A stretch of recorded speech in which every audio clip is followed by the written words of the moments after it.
47 member states.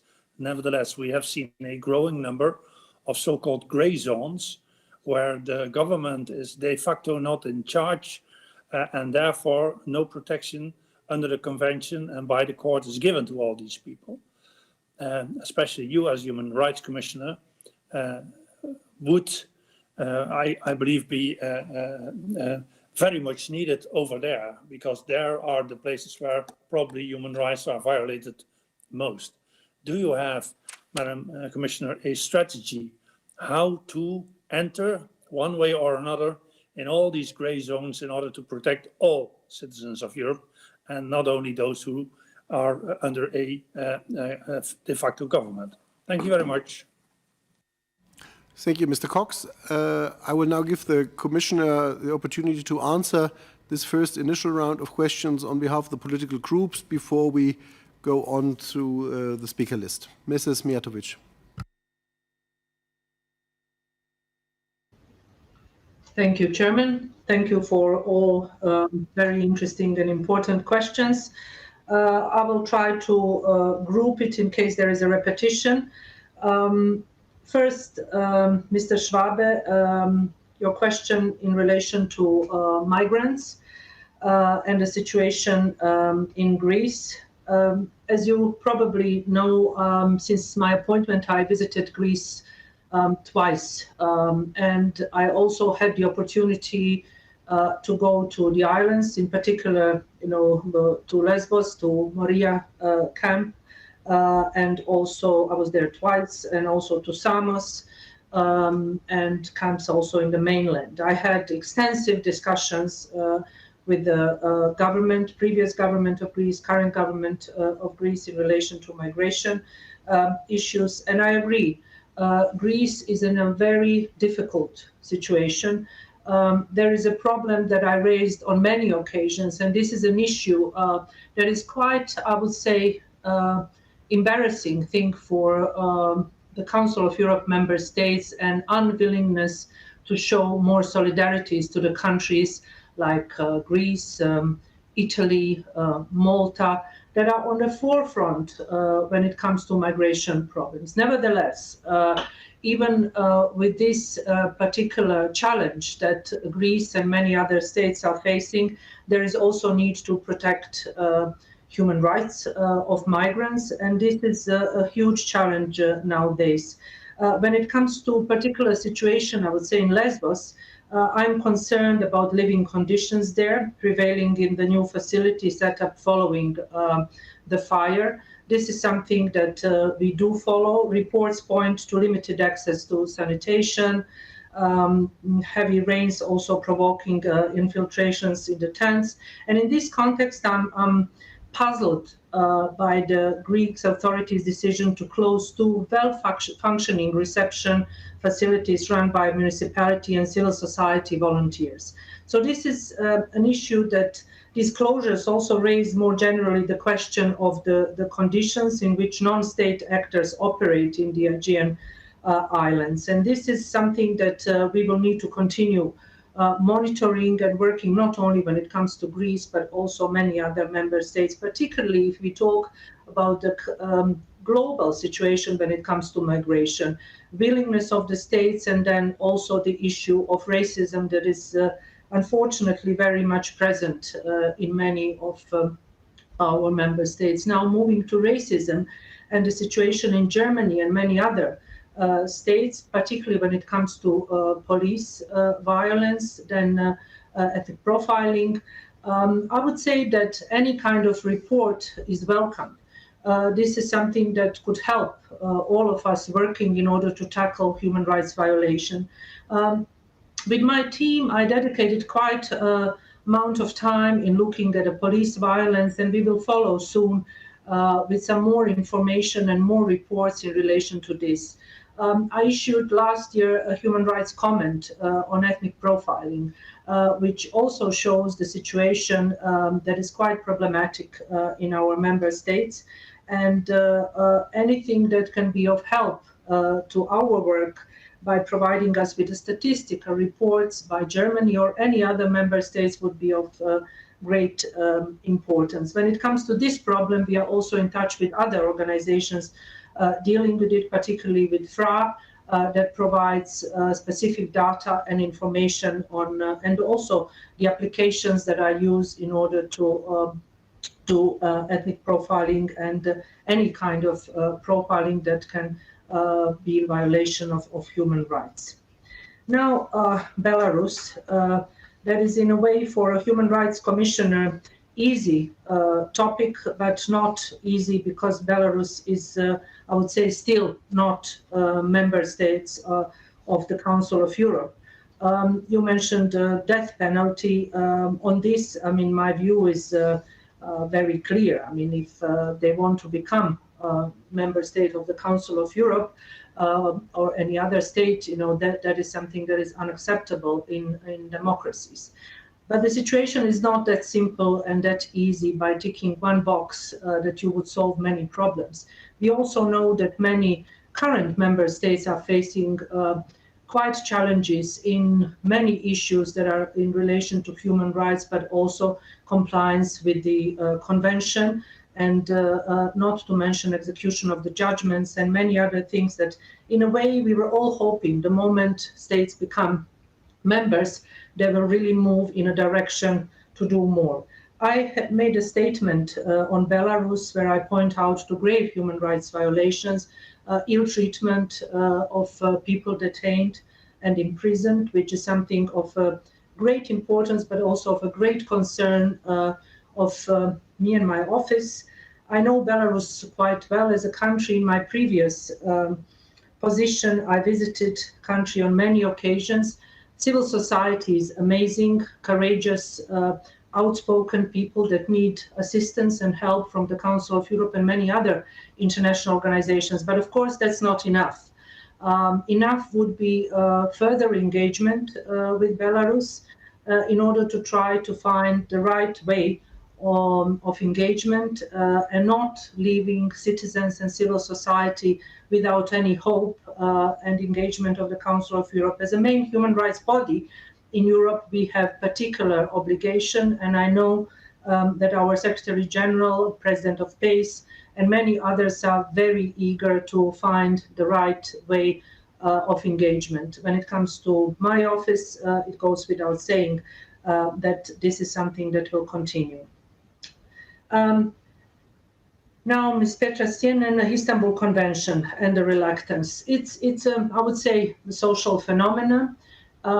It is quite a dangerous trend. In many of my visits, I address the issue of reluctance of the ratification of Istanbul Convention with many officials, even in the states that ratified and now they are trying to move back or to distance themselves from Istanbul Convention. I heard many quite embarrassing replies in relation to the reason for reluctance, like that's part of our culture, it's taboo. But then my question is always, which kind of culture, which kind of tradition actually gives you right to, beat your wife or your partner? This is something, that is quite basic, I would say, when it comes to human rights. But it is used by many, unfortunately, by many Council of Europe member states and governments in question that are refusing to ratify and also to move forward in implementing certain laws. And it's showing in which kind of society we live in. Pandemic just, as I said, made like a magnifying glass in order to show and to expose problems even more than they are already present. But at the same time, this should also give more responsibility or for all of us working with the states. And when it comes to my role, I can only assure you that I will continue working on this and trying to make sure that we move forward with the ratifications, but not just ratifications for the sake of ratifying it, but also implementation and working and educating society in order to explain why this is something that we should not accept in democracies and in 21st century. There is a need to explain, but sometimes I also see that there is a lot of political manipulation before the elections, during elections, in order to steer the wheel of certain prejudice and stereotypes in our society. So the root causes are there of masculinity, as you put it, but also misogynist speech and everything that goes together with this. And this is a fight that we need to, in a way, do together. And when I say together, I mean men and women. This is not something that only women should be raising and fighting for. This is an issue of the well-being of the society, of the well-being of families and citizens of all Council of Europe member states, and of course,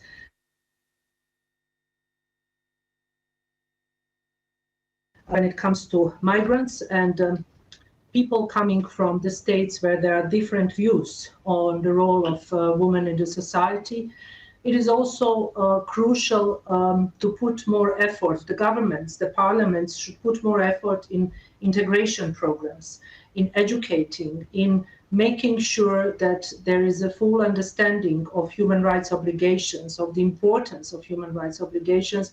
And on many issues, when it comes to migration and integration processes, we failed in Europe, but also in other parts of the world. And that's why we are facing even greater problems with migration issues than we should be doing it.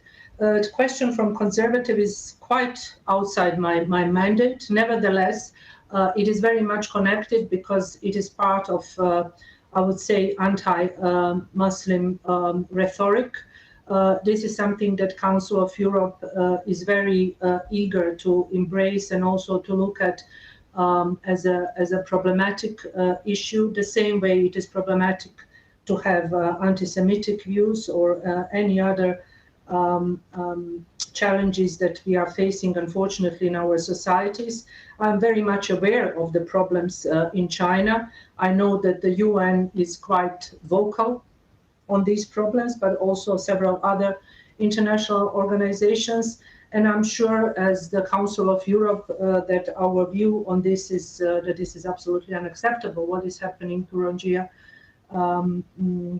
and the Uyghur society in different countries, not just in China, but also in Myanmar and in some other parts of the world.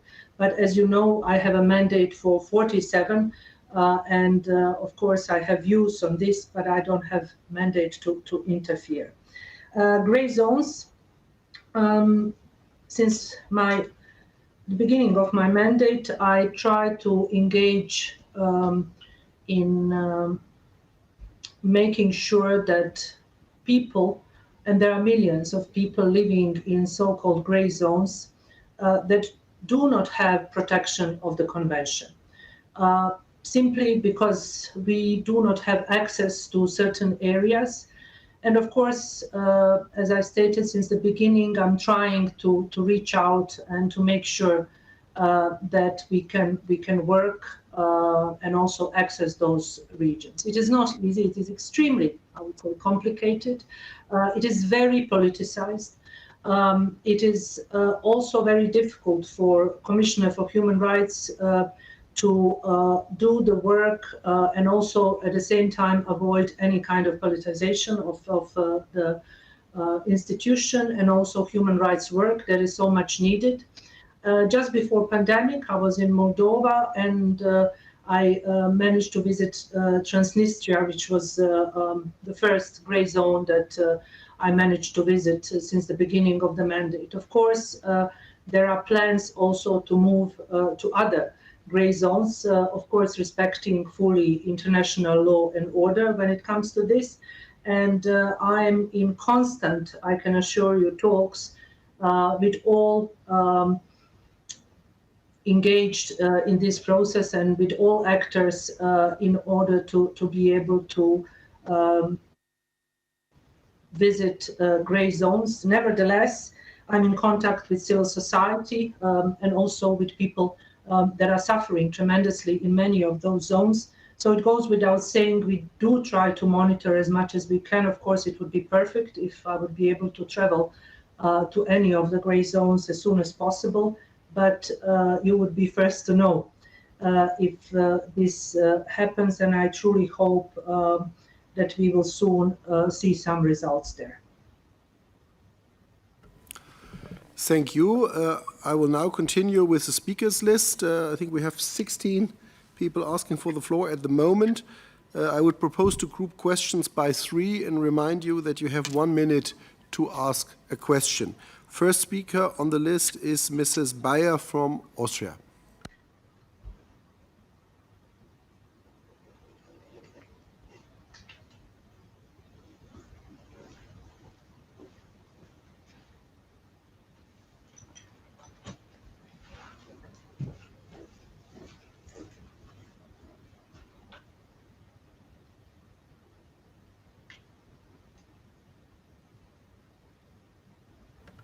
No sound.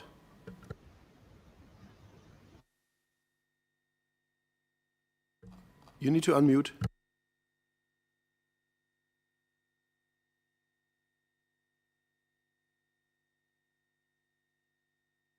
Can you speak again?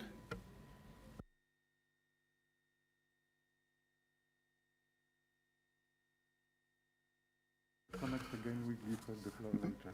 Mrs. Bayer, can you try to disconnect and reconnect? We give you the floor later because we can't hear you.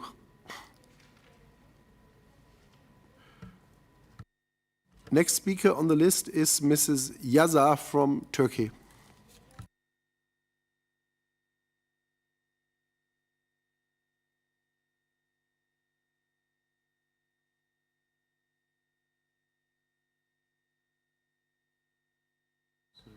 Madam Yasser, you may try. Madam Yasser, are you there? Your mic is muted. Madame Yasser? D'accord, voilà, bon. Voilà. Bonjour. Est-ce que ça marche? D'accord. Voilà, merci, Monsieur le Président. Pendant la pandémie, les problèmes préexistants des migrants ont augmenté. L'un de ces problèmes est le refoulement des migrants. Le droit international humanitaire, en particulier l'article 4 de la protocole numéro 4 à la Convention européenne des droits de l'homme, interdit clairement les expulsions collectives d'étrangers. Cette pratique empêchait le droit d'asile et la protection contre le refoulement des demandeurs d'asile. Conformément au récent appel, rapports et réglementations internationales concernant la situation humanitaire des migrants refoulés. Que peut faire le Conseil de l'Europe pour mieux protéger et promouvoir les droits des réfugiés et quels sont vos projets futurs pour empêcher le refoulement illégal en Europe? Merci beaucoup. Merci, Madame. We'll give another try for Madame Bayer from Austria. I hope we can hear you now.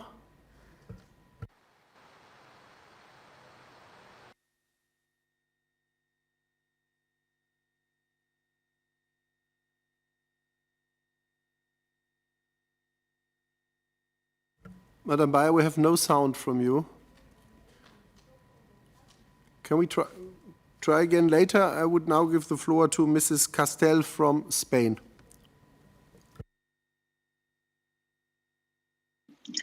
Hello, can you hear me? Yeah?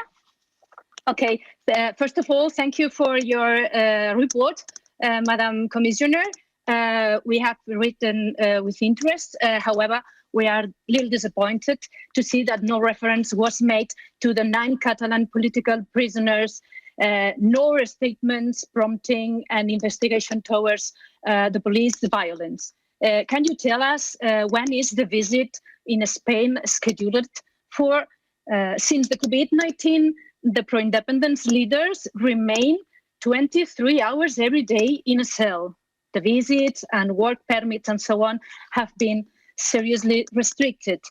We encourage you to make a public statement condemning the repression against peaceful political dissenters, but also in favor for those holding the same political opinions. More than 2,500 civilians are facing judicial harassment. More than 2,500 civilians. A whole movement has been retaliated against. What will be done by the Commissioner in this regard? Thank you very much, Mrs. Commissioner. Thank you. Is Mrs. Bayer back? Okay. No? Okay. Mrs. Tris. Then I'll give the word to Madame Tris of France.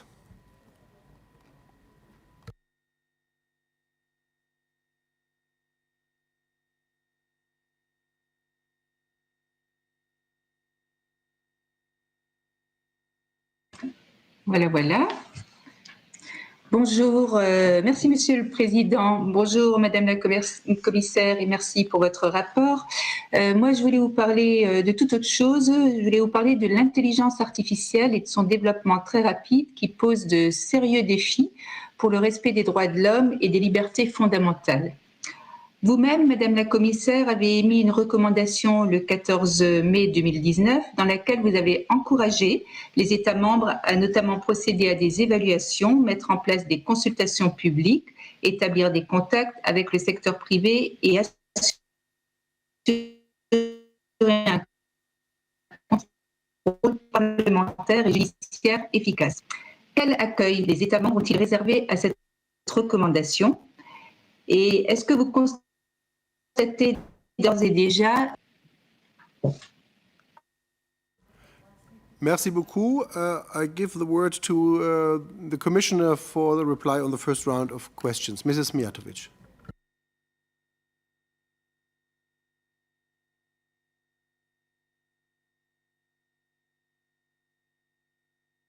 Could you please unmute?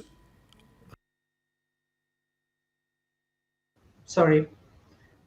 Yeah. So first, I will try to answer a question from the distinguished representative of Turkey in relation to refoulement, so-called pushbacks. This is, I would say, a long-standing issue, which I raised on several occasions during my visits. In my 2018 report on Greece, I urged Greek authorities to put an end to pushbacks and to investigate, which is extremely important, any allegations of ill treatment perpetrated by members of Greek security forces in the context of such operations. Since further, we were in contact with also other member states. I also visited my own home country, Bosnia and Herzegovina, where I raised this issue of pushbacks from the side of Bosnia and Herzegovina, but also from the side of Croatia. And when persons at the border, I would say, are returned without any identification or procedure, member states cannot establish whether they may be sending them back to human rights violations contrary to Article 3 of the Convention and the non-refoulement principle. Such practice, of course, cannot be ignored, and I urge member states on each and every occasion to do their utmost in order to investigate any accusations of this kind and to carry out effective investigation into these allegations. And we hear allegations all the time, and this is an issue that we will continue following and raising. And of course, Council of Europe can do a lot in this area, but at the end, it is really the responsibility of each and every member states to investigate and not to allow this kind of violations that unfortunately is happening. Madame Castel, on the Catalan issue, as you probably noted in my introduction, it was dedicated to COVID-19, and I didn't make any statements in relation to any particular country and any particular issue or a statement that I made also in the previous period. When it comes to police violence, you are probably aware that at the very beginning of demonstrations, I made a very clear statement in relation to this and also communicated this message to the Spanish authority. I also met with the president of the Catalan Parliament and many interlocutors in order to tackle these issues. I'm planning, of course, to visit Spain. We still do not know the date, but if the date is scheduled, of course, this will be something that you are informed as a parliamentarians as well, because it's my practice before the visits, if there is possibility, that I also meet members of the parliament. I can assure you that I will continue following, but when it comes to my statements, I make them when I deem necessary to do so, but it doesn't mean that I'm not engaging using all mechanisms that I have at my disposal in order to tackle any potential allegations on human rights violations. Madame Trisset, on artificial intelligence, thank you for raising it. I think because of pandemic, somehow this topic is a bit neglected, even though it has and it will have a great impact on human rights. Thank you for mentioning our publication. At a very early stage of my mandate, I gathered a group of experts and we also received a lot of information from member states that are moving fast, including France, when it comes to artificial intelligence. Of course, recommendations are there. It is still too early to say how those recommendations are implemented, or is this something that member states are taking into account. But that is why I have country visits, and hopefully this will start happening as soon as possible, where I can check and also see if there are any examples of impact artificial intelligence has on human rights. We already know that in many member states, when it comes to healthcare, social security, employment, everything that can be done by algorithms, we already know that there were serious violations. So these issues can be taken as examples, not to repeat the mistakes for many member states. But I think pandemic also is giving to all governments and all of us in international organizations even more responsibility to tackle the challenge of artificial intelligence. And my office is continuously trying to see how we can engage not only inside Council of Europe, but also with other international organizations to see how these issues can be tackled the best possible way. We also have CAHAI that is moving and meeting, and they have a very strong position because they're an intergovernmental body. So all this, I think, will create more transparency for the governments and more responsibility for the governments in order to make sure that human rights are not violating. But at the same time, making sure that artificial intelligence is something that we should embrace and see it as a benefit for the society, and not just create certain fears that will undermine new technologies and the developments in our societies. Thank you. Thank you, Commissioner. We come now to the next round of questions. The next speaker is Mrs. Aslan from Switzerland.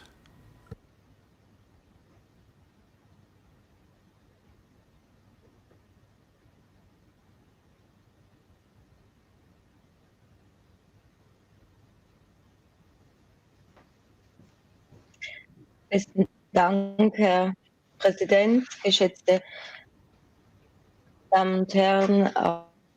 Auch ich möchte mich für diesen Bericht bedanken, und meine Frage geht dahin, dass im Moment sehr viele Familien, die nicht verheiratet sind, also Partner und Partnerinnen, nicht den anderen Partner, Partnerin besuchen können. Es gibt auch die Kampagne im Moment, dass in Europa läuft, das heißt Love is not tourism. Das wird auch breit unterstützt, und meine Frage geht dahin, ob Sie dieses Thema auch im Visier haben und hier Vorschläge haben. Besten Dank. Vielen Dank. Next speaker is Mrs. Yasko from Ukraine.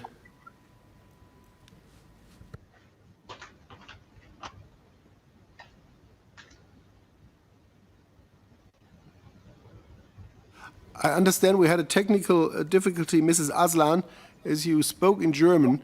you need to do so while being on the floor function so that the translators can follow your question. Could you kindly go on floor or original version, I think, is it in the German menu, and repeat your question? I'm sorry. And you have to ask for the floor so we can give you the floor.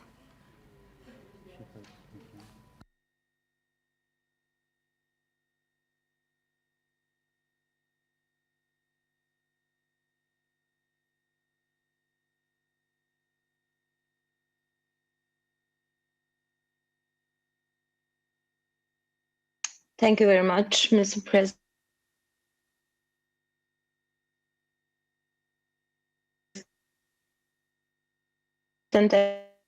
I try.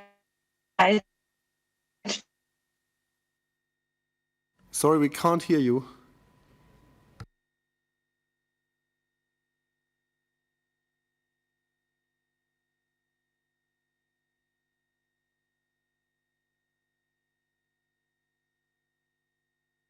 Can you please try again?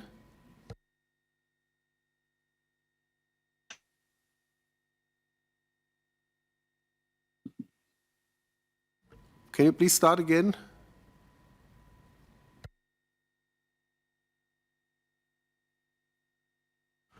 Okay, we can't see or hear you at the moment. I get to the next speaker and may call you again later if that's feasible. Next speaker is Mrs. Yasko from Ukraine.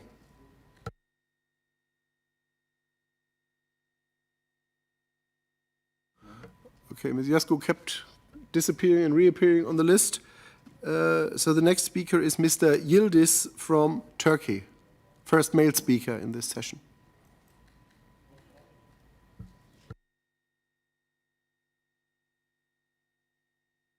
Thank you, Mr. Chairman. Being first is always good. Madam Rapporteur, I appreciate your focus on refugees and displaced, who are the most vulnerable, of course. When you criticize members of the Council for not sharing the burden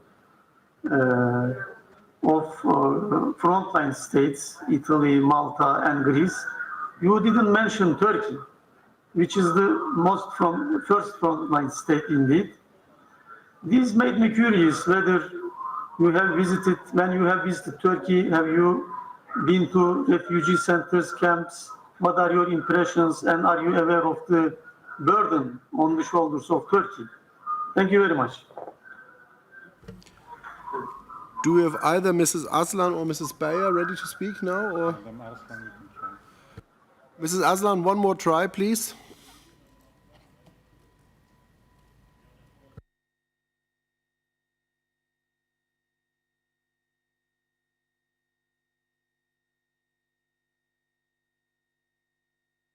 Mrs. Aslan?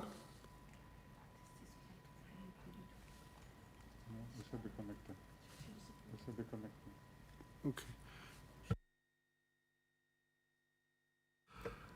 Okay, next speaker on the list is Mr. Vadansan from Armenia.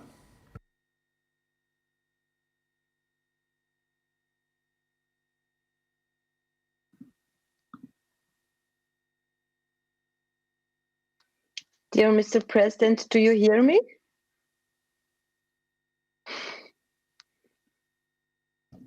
Okay, should I ask my question? Okay. There is a problem that partners who are not married can visit the other partner in another country. And there's a campaign in Europe which name is Love is Not Tourism. So is that also a topic on which you are looking for, and what is the solution to do something in that case? Thank you very much. Thank you. Now it worked. Is Mr. Vadansan from Armenia in the line?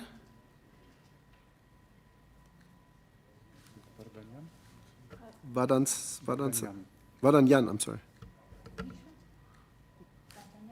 Vadanyan.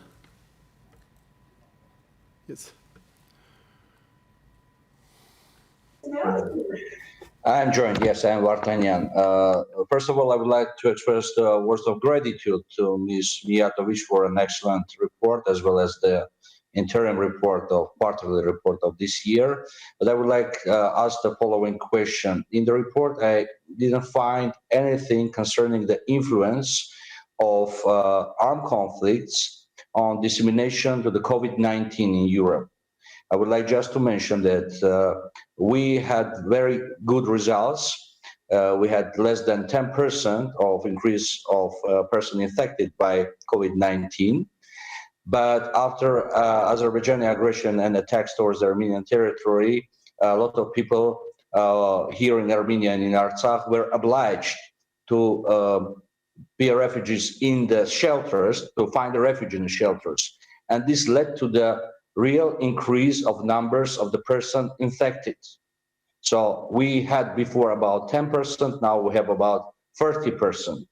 Actually, this is the really huge complex issue for the protection of human rights, since the people is obliged to find the shelter somewhere. And unfortunately, I didn't find any information about this influence or impact to the human rights protection. Thank you so much.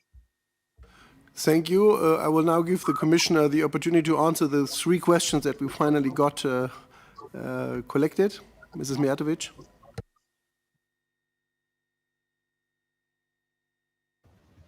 Thank you. I understood immediately the question from Mrs.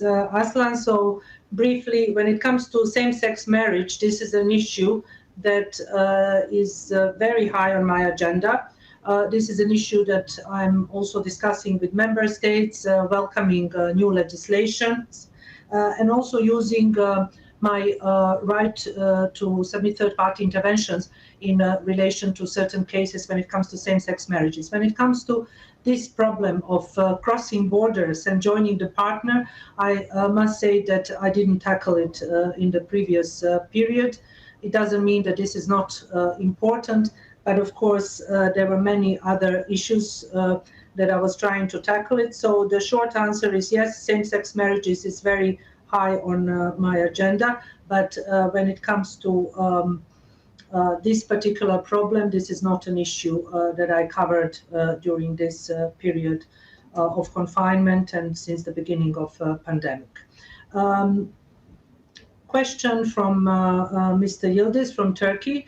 No, I didn't mention Turkey, but there is no any particular reason, because when it comes to migration and Turkey's role, I mentioned it and I'm sure you are aware of it on many occasions during my visits to Turkey, but also during many public appearances I had and when I spoke about migration, sharing burden, solidarity with states.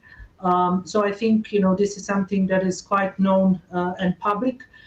During my visit, I met with many officials and also with international organizations working in Turkey, including UNHCR, in order to see the issues that Turkey is going through when it comes to migration and enormous number of people that are finding their home in Turkey. So this is something that is understandable, but yes, I did not mention it in this particular moment, which does not mean in any way that I'm not aware about the situation and the burden that Turkey has to go through when it comes to migration. The last question, I'm not sure I understood it correctly, but the impact of COVID when it comes to any kind of conflict or any situation, including situation in migration camps, in prisons, anywhere where there is a huge number of people and problems that the states are facing when it comes to access to health and also spread of COVID is something that I'm following. When it comes to Armenia, Azerbaijan, happenings in the last few months and everything that I followed, this was not an issue that I looked at. Of course, I look at the issue of protection of the civilians, hate speech, and many other issues that are related to this conflict. When it comes to COVID pandemic and the spread, of course, this is an issue that I'm aware of, but it is not something that I tackled in my previous report, which does not mean it can be, because today we are in a way discussing a previous period, but not in relation to impact of COVID on population in Nagorno-Karabakh. Thank you. I will now call again Mrs. Bayer from Austria.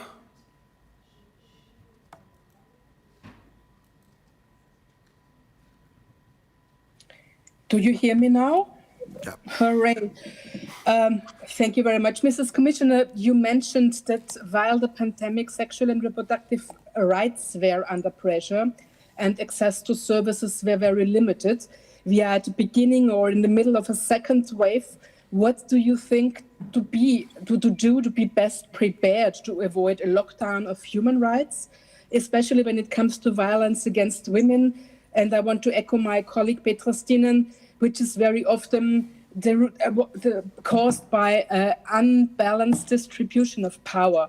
So do you also think that there were good practices we learned during the first wave of the pandemic, which we also could transfer for a time afterwards?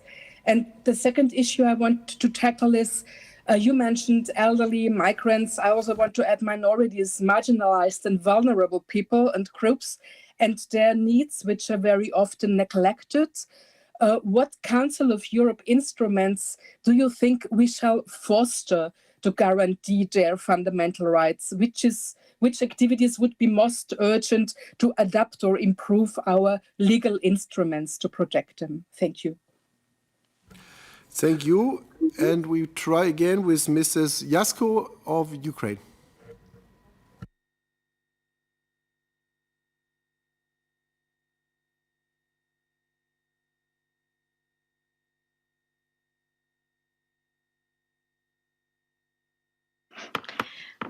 Hello. Well, finally, first of all, I want to thank Mrs. Mijatović for her work and her leadership in protecting one of the most important pillars of the Council of Europe, is human rights. And the second thing, I've read in the media that Russian authorities are very critical of the work of Dunja Mijatović because she said that she doesn't see evidence for any restrictions of the Russian language speakers in Ukraine. Therefore, I have a question. What is your opinion on the situation of the access to education in one native language in occupied territories in Europe? Of course, I'm asking about Crimea, because currently Ukrainian language schools and Crimean Tatar schools unfortunately cannot function properly because Russian authorities don't allow them to do so. Thank you. Thank you. The last speaker in this round is Mr. Sadov. I already announced that I will probably group 5 speakers for the final 2 rounds so that we can complete in time. We've been going on for more than an hour now, and invite Mrs. Mijatović to answer this round of questions, and then hopefully we can be brief on the remaining 2 sessions where we will group 5 questions instead of 3. Mr. Sadov. Thank you, Mr. President and Mr. Commissioner. You said about the protection of the civilians and the human rights of these people. I think you are very well aware about another one crime against humanity, which had happened the day before yesterday. The ballistic missile from Armenia directly targeted one of the biggest city in Azerbaijan, Ganja city, and the very big part of Ganja had been destroyed. More than 10 people have been killed, and more than 30 have been wounded, which is the real and the vivid example of the a crime against humanity. And as a commissioner, what do you think about these kind of barbarian acts which unfortunately Armenia prepared against Azerbaijan? Thank you. Thank you. And now Mrs. Mijatović for the response. Thank you, Chairman. First question from Ms. Baer. I think I already answered quite a lot in relation to the violence against women also during pandemic. What I think is crucial again is the ratification and the full implementation of Istanbul Convention, making it really something happening in the society and not just words on paper and commitment on paper, but actually in practice. I think Council of Europe has enormous resources and mechanisms in order to tackle the issue of violence. There are many lessons learned during pandemic and also exposure of the problems in the society. But at the same time, and it's quite unfortunate, I must say, that I did not or I was not made aware of any brilliant examples that can be used for the future. So I think we have a long way to go when it comes to this social phenomena that we need to tackle with the open eyes and also being very realistic that this is not going to be an easy task. How to make sure that we behave better during this so-called second wave of process of normalizations. It's called different in different countries and also regions. But at the same time, I think it's extremely important to recognize that we need to do more. And the states and the governments that are in place at the moment have a huge responsibility to tackle this issue and to engage with the organizations that can help, including Council of Europe. And that's why in my call, in my introduction, in my call to all of you, I shifted my focus and I called parliaments to do more, to make governments accountable in order to tackle these issues. Because I think the burden is also on each and every of you and also to all parliaments tackling the issue of the violence against women. And that's why I think now we will be more equipped and ready to tackle these issues than at the beginning of the pandemic, hopefully. Mr.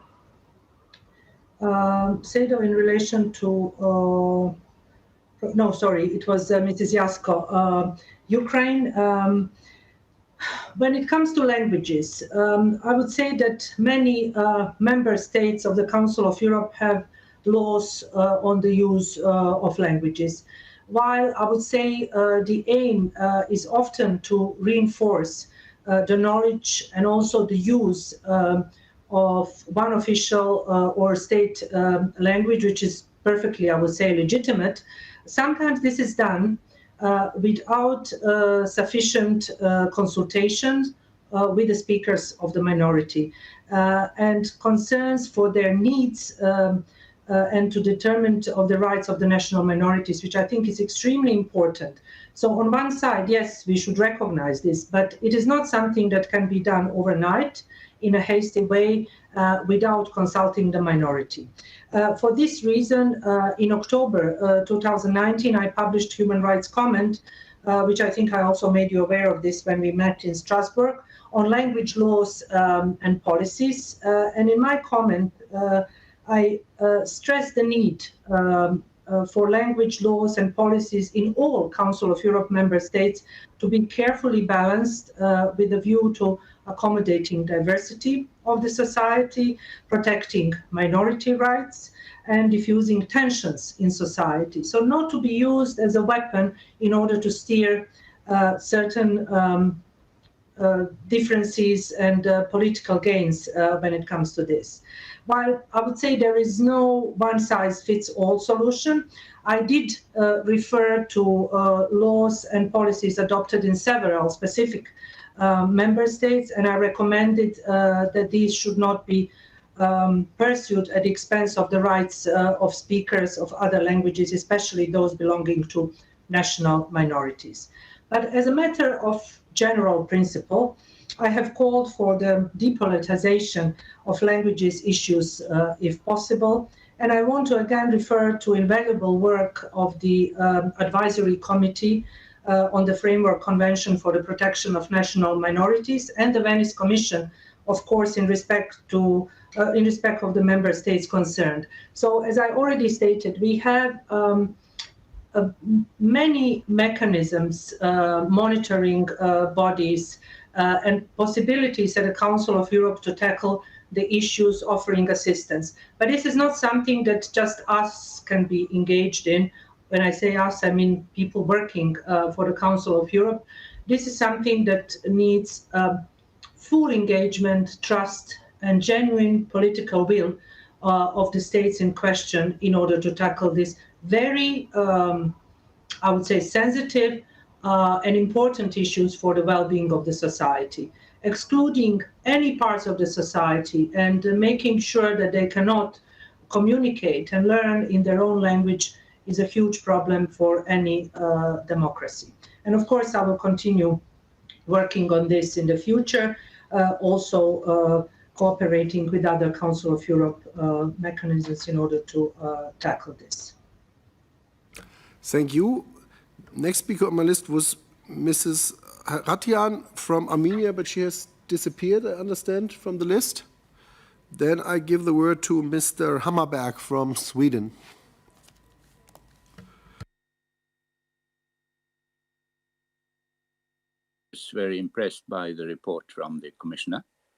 I think it was a very full description of the problems that has arisen, and also making clear that there are two aspects to this problem, really. One is that governments have not managed to protect, especially the vulnerable people, from the problems that have been coming with the pandemic. Otherwise, in other cases, governments have used the fear people have about the pandemic to introduce more restrictive ways of governing the country. And that's also something that could lead to human rights problems. I would like to emphasize two aspects here. One is the need to secure that people who are in institutions and forced to be in institutions, that they are protected from being neglected and thereby more vulnerable. I think about prisoners in several countries. We know that the problems in prisons could also affect the health of prisoners, and that's not the idea with imprisonment. And therefore, it's necessary to try to find ways of securing that prisoners Can I remind you of the time? Given. Pardon? 1 minute. Okay, thank you very much. So what more could be done when it comes to protecting the rights of those who are put in prison? And in fact, the same problem is there for disabled people who are unfortunate still in some countries in institutions without full freedom of movement.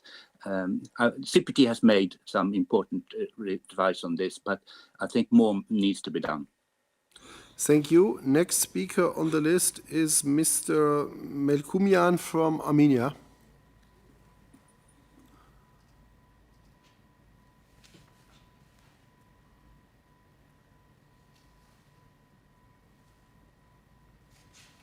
Still there?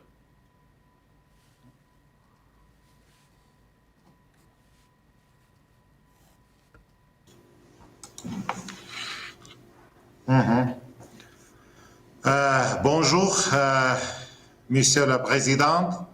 Bonjour, Madame la Commissaire. Très bien présentation, votre rapport. Et je pense que c'est très effectif pour nous et pour tous. Mais j'ai une question différente. Comment vous pensez, Madame Mijatović, comment il est possible de garder le droit de l'homme pendant la guerre concrètement pendant la guerre dans la zone de sécurité et dans la République de l'Artsakh. Est-ce qu'il est possible de garder et est-ce que vous avez la solution correspondante pour cela? Pourquoi je dis cette question? Parce que vous devez voir concrètement dans la zone de l'Artsakh, parce que en résultat de bombardements dans l'agression, la Turquie et l'Azerbaïdjan, nous avons beaucoup de victimes, beaucoup, dizaines de victimes, la population civile. Et j'invite vous concrètement demain, après-demain, dans la République Arménie et dans la République Artsakh pour voir concrètement qu'est-ce que nous avons et qu'est-ce que vous présentez pour solution à ce problème. Concrètement, rapport, c'est très bien, c'est très efficace, rapport, l'estimation, etc. Comment il est possible d'arrêter ce problème, c'est-à-dire la guerre? S'il vous plaît, répondre. Comment il est possible? Merci pour votre attention. Thank you. Next speaker on the list is Mr. Tolstoy from Russia.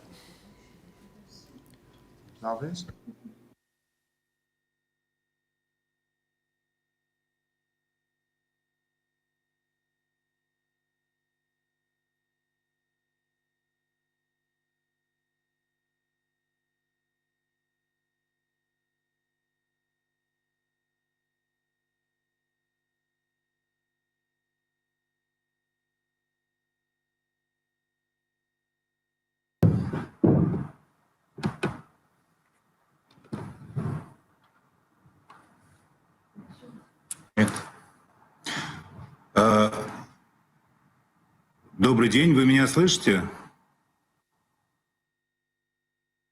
Окей. Добрый день, уважаемый господин председатель, добрый день, уважаемые коллеги. Я хотел бы привлечь внимание к проблеме двойных стандартов. Как мы знаем, права человека универсальны и не терпят никаких искажений. В связи с этим у меня есть вопрос по поводу нарушения прав человека, на которые очень быстро реагируют уполномоченные, и системных нарушений, которых зачастую предпочитают не замечать или реагировать с большим опозданием. Я сейчас имею в виду систематическое преследование русскоязычного населения в странах Балтии и попрание прав на преподавание, обучение и использование родного языка для 20 миллионов жителей Украины. Это большая проблема для Европы, это большая проблема для русских. И я считаю, что Совет Европы не может делать вид, что этой проблемы не существует. В связи с этим у меня вопрос. Какие конкретные действия будут предприняты для того, чтобы изменить эту ситуацию, которая деградировала с момента государственного переворота на Украине в 2014 году? Хочу также добавить, что в Крыму, о чем говорила наша украинская коллега, преподавание ведется на украинском, крымско-татарском и русском языке. Все три языка являются государственными. На Украине систематически преследуется русский язык, который сейчас выводится из образовательной системы. Какие будут предприняты меры со стороны Совета Европы, чтобы остановить грубейшее нарушение прав русского человека на Украине? Спасибо.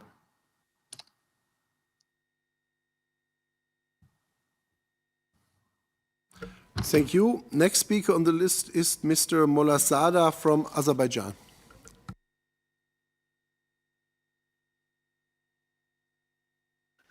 Thank you, Mr. Chairman. Madam Mijatović, just recently, military advisor of Armenian Prime Minister Bagarza Kovannisian said on Russian TV that they're shelling Azerbaijani cities out of zone conflict with the goal to create panic and chaos. As a result of this missile shelling, we have a lot of victim children, women, civil people.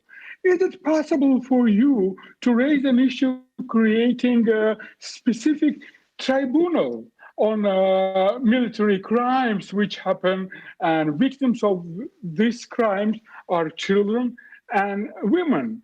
Is it possible this rude violation of human rights punish with a goal to prevent this type of crimes to future in European system? We had Srebrenica tribunal, we had a Rwanda tribunal, which is very, very important. We could not create tribunal on Khojaly when city was massacred, but this type of prevention should be a goal of all European juridical system. Thank you. Thank you. And I now give the word to the Commissioner for answers, and then we have one more round of questions that we try to complete. Thank you, Chairman. I do apologize to Mr. Saidov from the previous group of parliamentarians who asked questions. I didn't reply to his question, which in a way can also be connected to several other questions and in relation to Armenia-Azerbaijan conflict. I think you should also take into account that I'm Commissioner for Human Rights. I am not representing a security body or dealing with the political issues when it comes to creating a tribunal that is under UN anyway. You mentioned Srebrenica, Rwanda. We are all aware of these possibilities. And of course, I would welcome any possibility where impunity for war crimes is something that is absolutely unacceptable. Nevertheless, I have to say that I'm deeply concerned about the devastating and indiscriminate impact of shelling on the civilian population. I deplore the growing number of civilian casualties on both sides. I urge the parties to the conflict to abide by the international humanitarian and human rights obligations that they are aware of, protect civilian population from the effect of armed conflict, and preserve civilian infrastructure and services essential for the population, such as schools, medical facilities, or water supplies. I can also mention, something that is quite important. I think I come from the country that does not exist any longer, former Yugoslavia, that was in a way dissolved because of terrifying, horrible war and death of hundreds of thousands of people. But then again, after a certain period of time, we have to look back and look at war crimes and human rights. And this is something that I think we should not forget, how important it is to make sure that all parts of the conflict are really made aware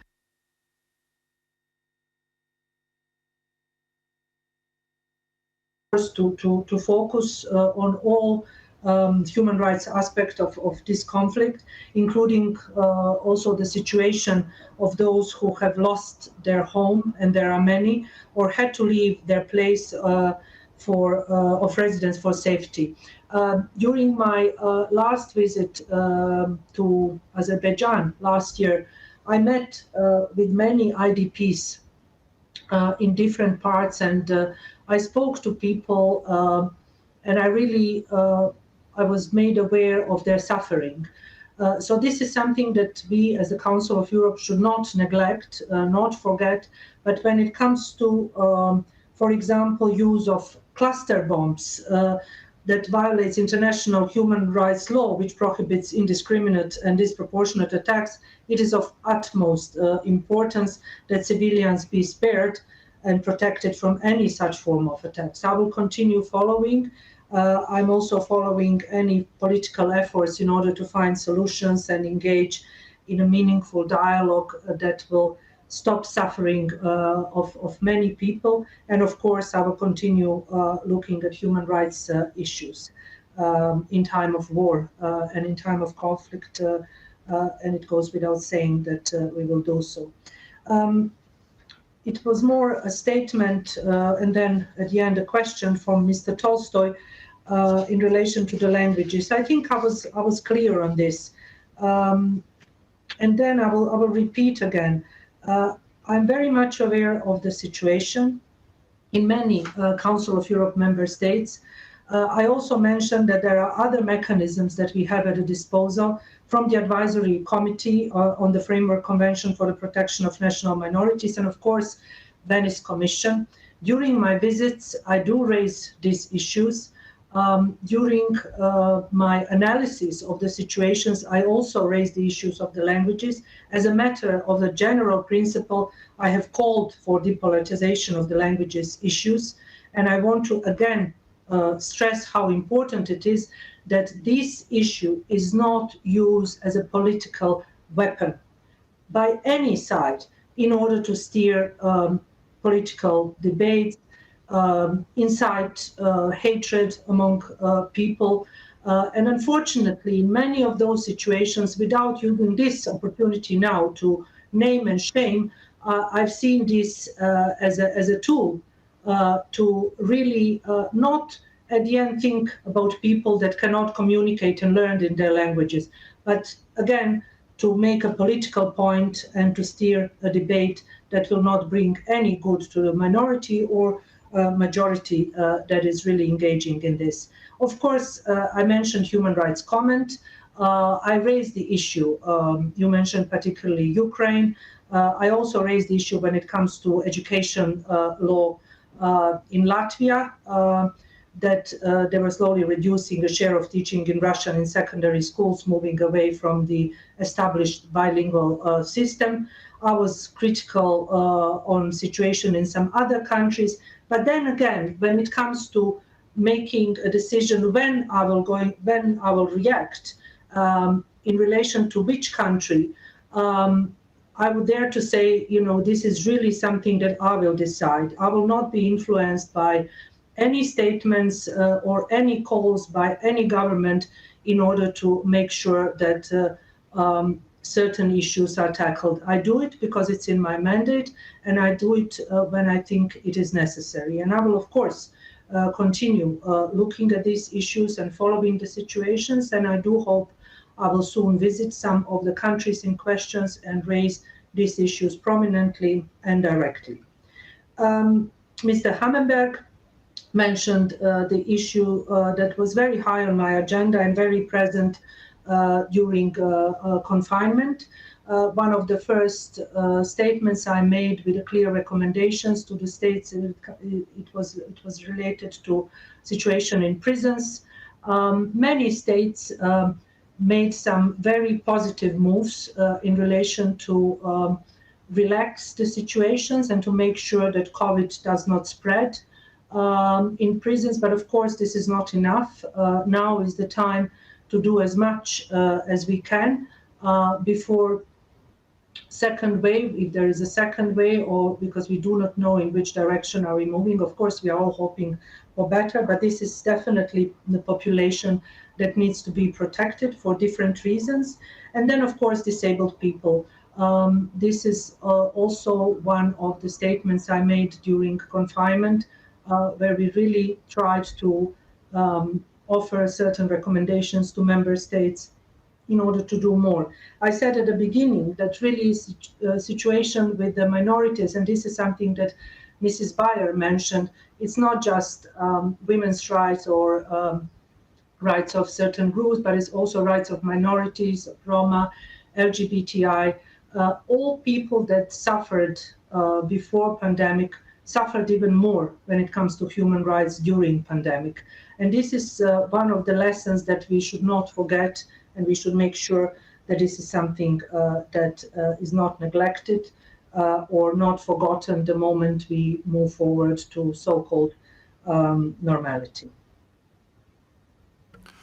Thank you. I will now call for the final round of questions, and may again kindly ask every speaker to be as brief as possible and within the 1 minute time limit. Next speaker on the list is Mrs. Fatalieva from Azerbaijan.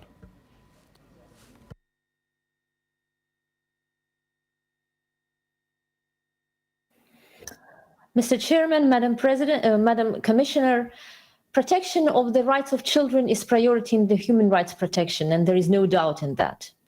And starting from September this year, as a result of the Armenian armed force shelling of Azerbaijani settlements, 37 schools have been destroyed. 3 school children were killed as a result of the shooting of civilians. A day before, in missile attack of Ganja city, children were wounded, some of them lost their parents. Madam Commissioner, I'm sure that you will agree with me that any crime must be punished, and the inaction and absence of any reaction is regarded as a direct encouragement of terrorism. And my question is, what is your position as a Commissioner of Human Rights on violation of the rights of Azerbaijani children who are suffering from this armed conflict? Thank you. Thank you. Next speaker is Mr. Yavarov from Azerbaijan.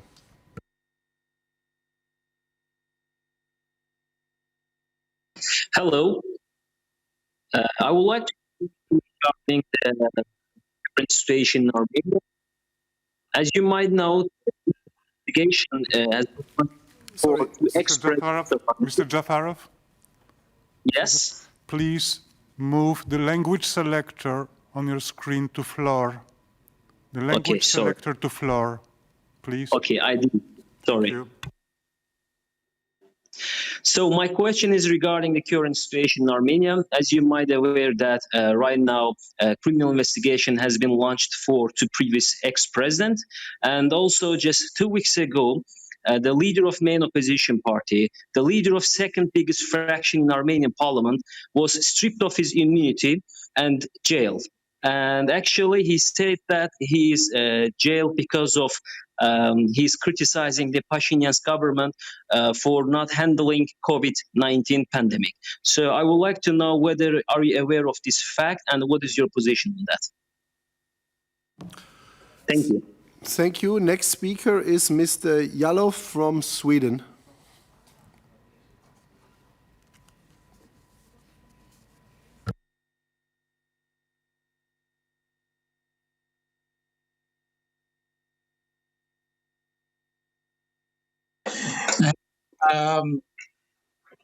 I hope you can hear me. Thank you very much, Commissioner. Thank you very much for interesting development. Mr. Jallo, excuse me. Again, the same request. If you could please move your language selector on the bottom of your screen, left side to floor, please. There you go. Thank you. Sorry for that. I hope you can hear me now. Thank you so much, Madam Commissioner, for the amazing work that you do and for your report and for the leadership that you have been showing in the very important work that you do. My question is basically on the issue concerning racism and the violation of human rights, structural racism that we've been discussing in the light of what happened in the US with George Floyd, that somehow has been discussed throughout Europe too. One thing, the EU, there has been several developments within the EU. For example, we have now EU Commissioner for Equality, we have a EU Anti-Racism Coordinator, we have an EU Action Plan on Anti-Racism. There is an EU Commissioner's high-level meeting that they never had on racism. They have an EU Anti-Racism Summit that is coming up next spring. They have a potential new legislation, including the widening of existing hate speech and hate crime legislation.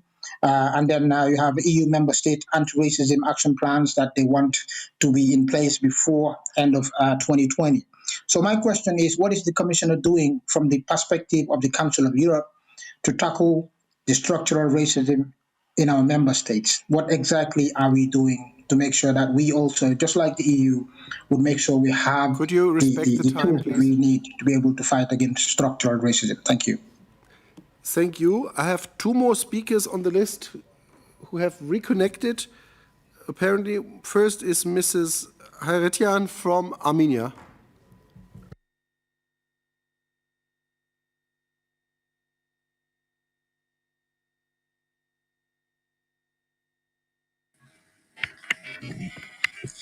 Hello, everyone. First of all, I want to say thank you, Madam Mijatović, for your very detailed report. And as you probably very well know, that there is now an ongoing war between Nagorno-Karabakh and Azerbaijan, because Azerbaijan on early morning of September 27th has launched a large-scale military aggression against peaceful population of Nagorno-Karabakh. And of course, war has its consequences, and civilians are suffering the war. Since you tackle the topic of gray zones, I wonder if you would consider in future to visit Nagorno-Karabakh, because people there, which are all the time being bombarded by Azerbaijan, civilians there living in Stepanakert, Shushi, Hadrut, Martuni, and different other cities and villages, are now standing in front of a real humanitarian catastrophe. And I would like to ask you to pay attention on this issue and consider your possible visit to the conflict zone, because I think that human rights are beyond any kind of political issues and topics. Thank you for your attention. Thank you. And final speaker on the question list would be Mrs. Sozavetizan, also from Armenia.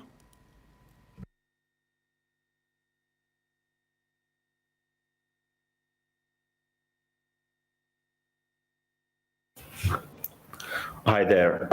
I kind of want to also draw your attention to this humanitarian catastrophe that has happened since the Azerbaijani aggression supported by Turkey with the terrorists. And the question is on the terrorists, because there are reputable sources that claim that mercenaries from Syria were transferred with the support of Turkey to operate against the people of Nagorno-Karabakh Republic. And I also want to kind of stress the importance of Human Rights Commissioner to be there and see with her eyes the cassette bombs that were shot on Stepanakert, the targeting of civilians, killing of theirs. I understand it's a difficult topic. I understand all the emotions here, but I think the truth should be seen from the actuality, from the point where all of this is happening. Thank you very much. Thank you. I apologize, Mr. Sovatin. I had a wrong indication on my list in terms of your name. I'm sorry. So this concludes the list of speakers, and I give the floor to Mrs. Mijatović for the concluding roundup of answers. Thank you. Thank you, Chairman, and thank you all parliamentarians that took part in discussion and also asked many questions that are extremely important for my work. Many parliamentarians from Armenia and Azerbaijan asked about my work and my involvement when it comes to human rights. I think I was very clear in my statement from last week, but also now when I was trying to answer questions from many distinguished parliamentarians. What I think is important here is to recognize people's suffering. And again, not talk only about my children, our children, but of all children that are suffering. And of course, as a commissioner, I'm not looking only at the suffering of children of one nation. I'm looking at the suffering of children of all nations that are affected by this terrible war and conflict that will create many situations where members of the family are no longer together because they are displaced, not to mention because they are killed. And of course, those are grave human rights violations. I will remain really on top of this issue. When it comes to visits, of course, there is always a possibility for the Commissioner to go to member states and to look at human rights violations. I have huge hopes that wisdom and common sense will prevail in order to stop suffering of people. Of course, with the full understanding of the international law, international order, and a need to respect human rights in this very difficult situation. One question was related to the presence of mercenaries from Syria. I would just here recall that the European Court of Human Rights decided on 6th of October to apply Rule 39 of the Rules of Court interim measure, so-called interim measure, as you are aware of, calling on all states directly or indirectly involved in the conflict, including Turkey, to refrain from actions that contribute to breaches of the Convention, rights of civilians, and to respect their obligation under the Convention, which I think is of extreme importance, and it's important for my work. On this, I can also say that the usage of different weapons, and I already mentioned cluster bombs, is something that is extremely worrying. And this is also an issue that I do follow, and I will, in the future, try to engage even more. I'm also aware of other international organizations and the latest statement from High Commissioner Bachelet on Armenia-Azerbaijan conflict, where also hate speech was mentioned as a tool to create problems in the society, also in times of conflict. All this is extremely sensitive, as one of the parliamentarians said, and also very difficult and quite emotional issue. But what is important here is to make sure that we stop people suffering. And this is something that I will leave as an end of my statement on this, with assuring you and assuring both countries that I will continue working with both governments in trying to make sure that assistance from my office will contribute to the peaceful solutions and end of suffering, to put an end of suffering of people. To Mr. Yalov on structural racism, of course, this is something that is extremely important. It is part of the mandate of the Commissioner.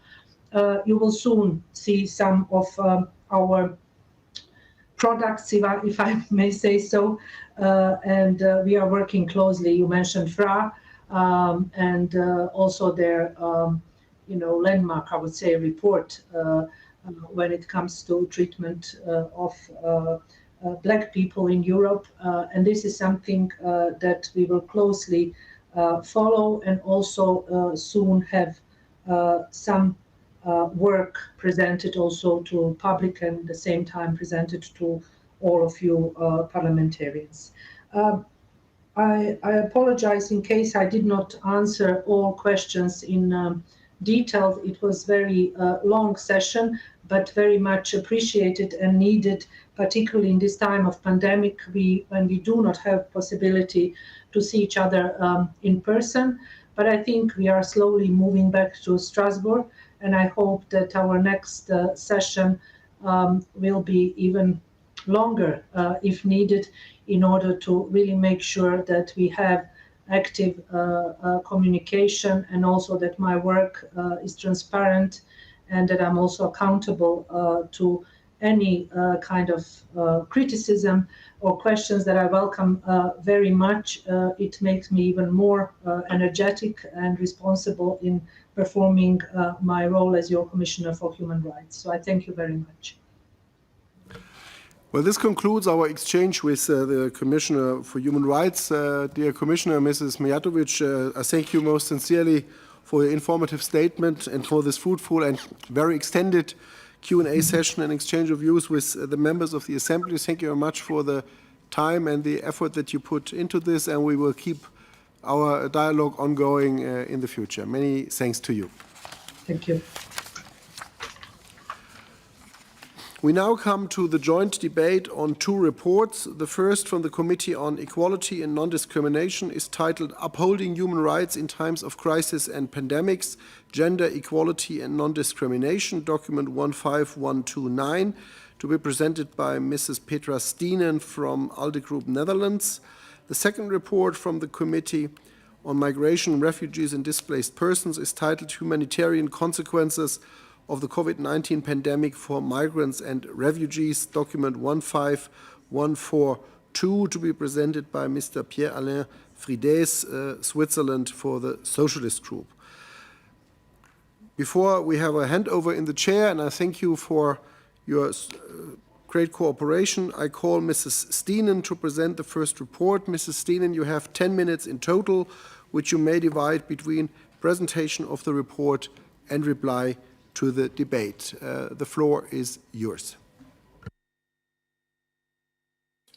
Yes, thank you, Mr. Chair. Yeah, what a day, what a day. I'm still very impressed by this 1.5 hours we had with the Commissioner for Human Rights. And somehow I feel that she could, many of her words, you can find them in my report. So tonight, the Prime Minister of the Netherlands, Mark Rutte, will announce new measures in an attempt to stop the growing numbers of COVID-19 infections in the Netherlands. And I can tell you the country is concerned. Will we have to go back in lockdown? What about our freedom to move, to see family, to be with friends? Mark Rutte, like all leaders in the Council of Europe member states, is faced with a very difficult balancing act.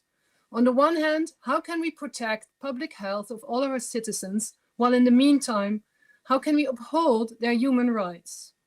This morning, we heard how the COVID-19 pandemic has impacted our democracies, rule of law, and human rights. My report focuses on the impact the COVID-19 crisis and the following measures had on different groups and different genders. And I will call on us all present here in this call, but also people who can read the report, to learn from this pandemic, not just for the next stages of this pandemic or future crisis, but also for how we can deal with diversity in our societies in a very inclusive, I would almost say intersectional way, as this will increase the resilience of our citizens in case we have to deal with this pandemic longer than we expected. And I think we need to ask ourselves, where are our blind spots in the way we are dealing with this pandemic? Who is at the table when decisions and emergency measures are being discussed? What data do we have at our disposal? Whom and what do we miss? And how can we prevent it from happening again? In my report, we can find 3 lessons in the draft resolution and the explanatory memorandum, which might provide answers to these questions. But first, at this point, I would really like to thank the amazing Secretariat and the members of the Equality and Non-Discrimination Committee for their work and excellent insights. So the 3 lessons are, number 1, this crisis has put a spotlight on structural inequalities in our societies. A case in point is the increase of gender-based and domestic violence. The Commissioner of Human Rights has alluded to this as well. The second lesson is that a blame game that targets, for example, minority groups or migrants by hatred, by racism, will get us nowhere. And the third lesson, only an inclusive, intersectional approach at every level of our government, parliaments, and healthcare institutions will ensure the long-term protection of human rights of our citizens. Yesterday, I spoke to a good friend about my report. She's a family doctor in a mixed neighborhood in The Hague. And this is the city I'm speaking from to you now. And this conversation reminded me of the saying, we're all facing the same storm, but not all with the same shelter. My friend, the family doctor, was really worried. And I think many of her worries confirm the findings of my report. Her patients don't live in the neighborhoods most of us live in. Of course, I'm assuming, but I guess that many of us live in spacious apartments or houses that allow for social distancing. I think probably all of us, most of us, have good functioning Wi-Fi and computers that allow for homeschooling, and with parks nearby that allow for the necessary exercise. And I guess many of us don't have to worry to be infected in public transport because many of us can either walk or afford a car to take us anywhere. So, dear colleagues, the first big lesson of the COVID-19 crisis is clear. This pandemic has put a spotlight on structural inequalities in our societies. And in addition, in many cases, government measures in response to this crisis have aggravated these inequalities as well. Millions of citizens in our member states live in difficult circumstances, And they felt the first wave of the pandemic in a completely different way than many of the politicians, parliamentarians, and decision makers did. They didn't find information that was accessible to them. People with disabilities, speakers of minority languages, were not immediately integrated in communication strategies from the start. We've talked about this already. Women and often children were often in lockdown situation with their abuser while shelters were being closed. But we also have to look at the special position of men, especially men of a certain age, suffering from obesity. Elderly people and persons with certain comorbidity factors have higher risk contracting and suffering severely from COVID-19. Many of these citizens work as frontline workers in supermarkets, hospitals, factories. They are often low-paid workers, and they are often working in precarious circumstances and therefore being exposed to a greater risk to the illness. I also am concerned about the communication at many governments that are actually reinforcing stereotyping of what a family consists of. Very much family, papa, mama, 2 kids. But what about the single parent families? What about single people who are often not considered in government measures? And what about same-sex couples or people within the LGBTQI community who were faced with a lot of harassment? It is clear that any one-size-fits-all approach will have excluded many of these citizens in our societies. The second lesson is that there was a lot of solidarity, for sure, in our communities during the crisis, but we also saw an increase in hatred and racism. Mr. Jallow alluded to this in the previous session with the commissioner. We have seen stigmatization and incitement, hatred. Many groups were depicted as vectors of contagion, even as a cause of the pandemic. So this increased manifestation of hatred, racism is very concerning. I'm actually not surprised that the Black Lives Matter movement gained traction parallel to the COVID-19 crisis. Now, this blame game, be it at governmental level by parliamentarians or in the media, will get us nowhere, but will only increase the inequalities and discrimination in our societies. And then the third lesson is therefore that we need an inclusive response to this crisis with a long-term view. The measures taken were intended to tackle the immediate crisis, but will have long-term consequences as well. I think the Council of Europe has an important lesson for all of us.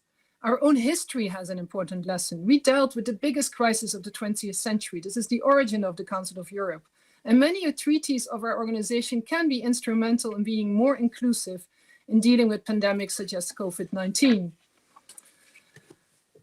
While we are aware of that crisis reveal inequalities in our society, this awareness doesn't immediately lead to change. And therefore, I call on all of you to take action, to be inclusive. When we initially were asked to write this report as a committee, the focus was on violence against women.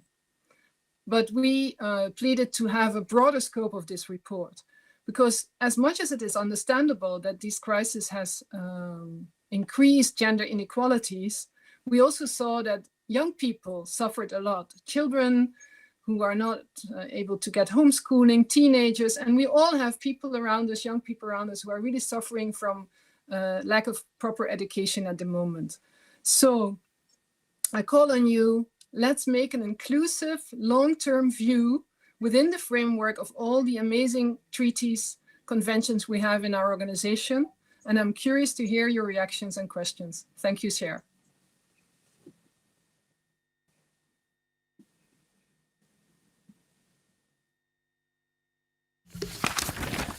Thank you, Ms. Stinem. And I now call Mr. Friede to present the second report. You have 10 minutes in total, which you may divide between presentation of the report or reply to the debate. You have the floor.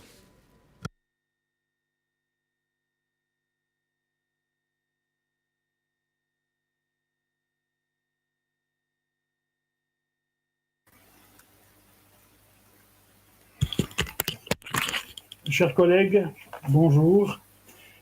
La commission des migrations est l'une des 5 commissions qui a été chargée de préparer un rapport sur ce sujet qui habite notre quotidien depuis des mois, parce qu'il est apparu primordial au sein du Conseil de l'Europe que le problème des réfugiés soit également pris en compte face à cette pandémie.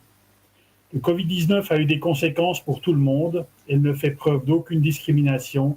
Elle peut nous toucher toutes et tous, parlementaires, chefs d'État, mais également personnes en situation de migration. Nul n'est protégé. Alors que dire pour les plus vulnérables, tels que les migrants, les réfugiés, les demandeurs d'asile, les femmes en situation de migration et les enfants migrants non accompagnés? Ils ont subi des conséquences souvent encore beaucoup plus pénibles que la population générale. En effet, nous avons assisté à une fermeture des frontières avec pour conséquence des migrants bloqués dans leur périple. Nous avons assisté à un arrêt des mesures de traitement des procédures de demande d'asile. Nous avons eu vent de migrants qui ont été entassés dans des camps où il a été difficile, voire impossible, d'appliquer les mesures de distanciation sociale. Nous avons été informés de l'ouverture de nouvelles routes de passage pour les migrants, des routes particulièrement dangereuses le plus souvent. Ces femmes et ces hommes en situation de migration ont, qui plus est, subi des réactions d'hostilité et ont été victimes de stigmatisation et empêchés, encore plus qu'à l'accoutumée, de tout mouvement, de peur qu'il soit vecteur de contagion. Nous avons vécu pendant tous ces mois des situations de déstabilisation très profondes dans nos différents États. Les États ont souvent fait tout ce qu'ils pouvaient et souvent ils ont été débordés par l'ampleur des difficultés et des défis à surmonter. Face aux dizaines de milliers de morts causées par ce virus, les craintes et les phénomènes de repli sur soi ont souvent pris le dessus. Mais ce qui est certain, c'est que dans le même temps, les causes à l'origine des migrations et de l'asile n'ont pas changé. Les guerres, les souffrances, la faim, les régimes dictatoriaux qui oppriment leur population n'ont pas disparu. Et un phénomène supplémentaire a déstabilisé nombre de pays en voie de développement. La diminution de l'argent qui a pu arriver dans ces pays provenant des diasporas, les remittances, un apport financier souvent primordial pour relever le PIB de ces États et stabiliser la vie de population dans des régions où l'existence est particulièrement difficile. Je vais m'attarder sur ces différents aspects des conséquences de la pandémie. Nous avons assisté à la réouverture d'anciens itinéraires, souvent dangereux, risqués, parce que, poussés par ce besoin de migration et de recherche d'asile, l'espoir de changer de vie, des gens sont prêts à tout pour trouver une solution à leurs problèmes. On a donc assisté, par exemple, à la réouverture de la route de migration par les îles Canaries, qui représente un long et périlleux voyage dans l'océan Atlantique. La réouverture de la route des Balkans s'est naturellement imposée, et bien entendu, des gens ont continué de tenter la traversée de la Méditerranée dans des embarcations de fortune, avec durant cette période une situation encore plus chaotique et risquée, liée au fait que tous les navires de secours ont été contraints de déserter les eaux de la Méditerranée durant une longue période. On a également pu constater une explosion des tentatives de traversée de la Manche. Le nombre de passages de migrants utilisant des petits bateaux dans la Manche a presque quintuplé cette année par rapport à 2019. On a malheureusement assisté dans différents pays européens à des phénomènes de tension et à des violences contre les migrants, avec des épisodes de refoulement, les pushbacks. Ces phénomènes ont été rapportés entre autres en Grèce, à la frontière entre la Croatie et la Bosnie-Herzégovine, et des problèmes liés au débarquement de migrants ont été signalés sur l'île de Malte. De nombreux États, et ce n'est pas de leur fait face à cette situation si particulière, ont été véritablement débordés. Et les migrants, les réfugiés, les demandeurs d'asile n'y étaient clairement plus une priorité. Ces misérables ont été livrés à eux-mêmes, avec pour seul objectif survivre. Dans des camps surpeuplés, la situation était compliquée et toutes les personnes fragilisées ont été, peut-être encore plus que par le passé, en proie à toutes les privations, des conditions d'existence terribles et toutes sortes de trafics. L'exiguïté des lieux et la mise en quarantaine de certains camps n'ont rien arrangé concernant la diffusion du virus.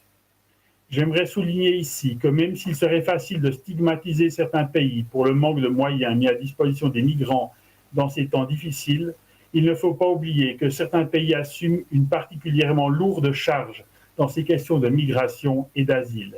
Ces pays sont ceux qui sont situés en première ligne et cela pose à nouveau cruellement le problème des relocalisations et du partage équitable des efforts. Je pense notamment au cas de la Grèce ou de la Turquie. On pourrait encore citer l'Italie, l'Espagne ou Malte.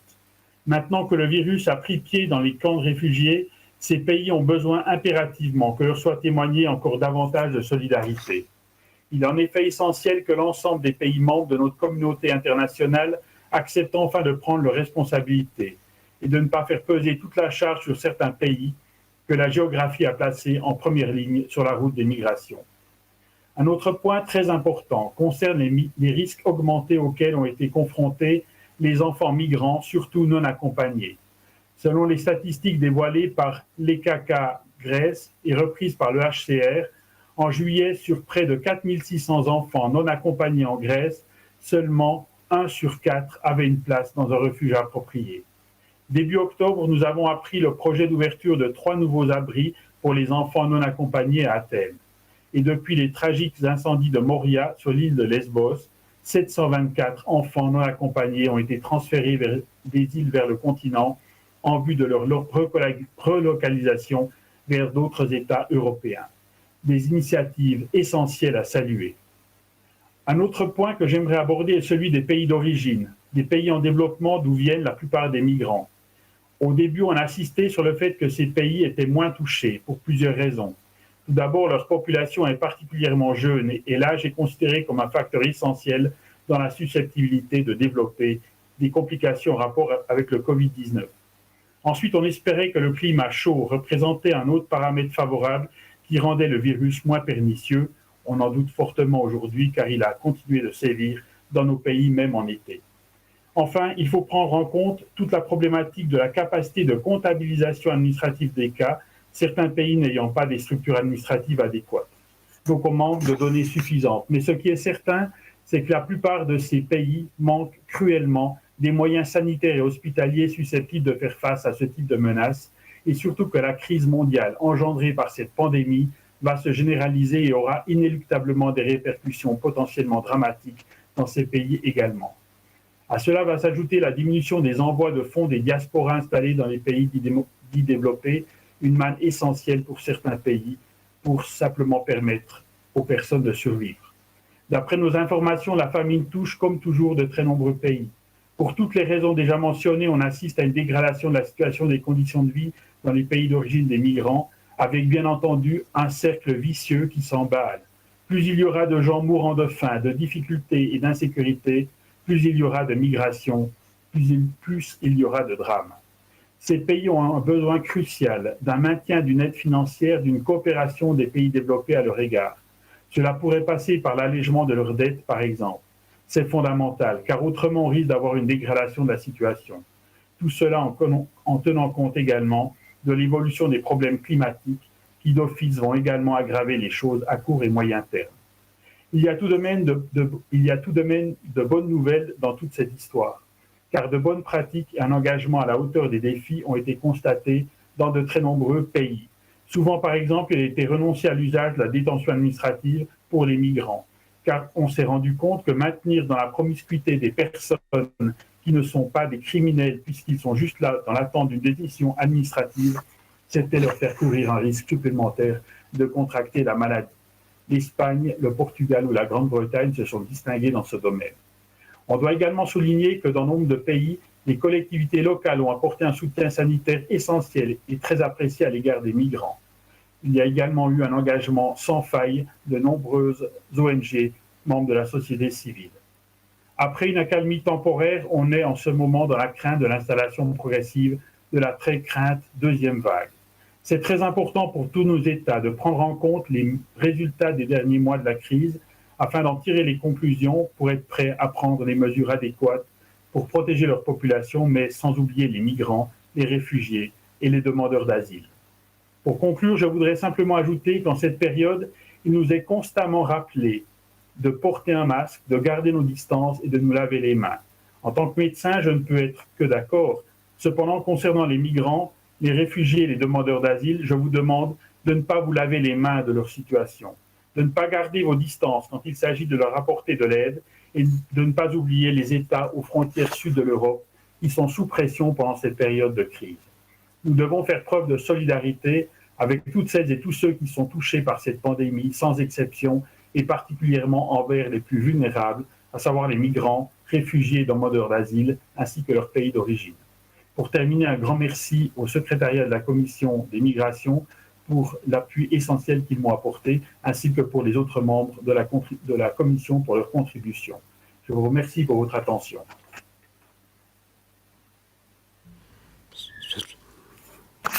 Thanks, Mr. Friedex. The floor is now open for discussions. Who wishes to take the floor? I first give the floor to the representative of the political groups. So I first call Madame Sibel Arslan from the Socialist Group and from Switzerland. You have the floor.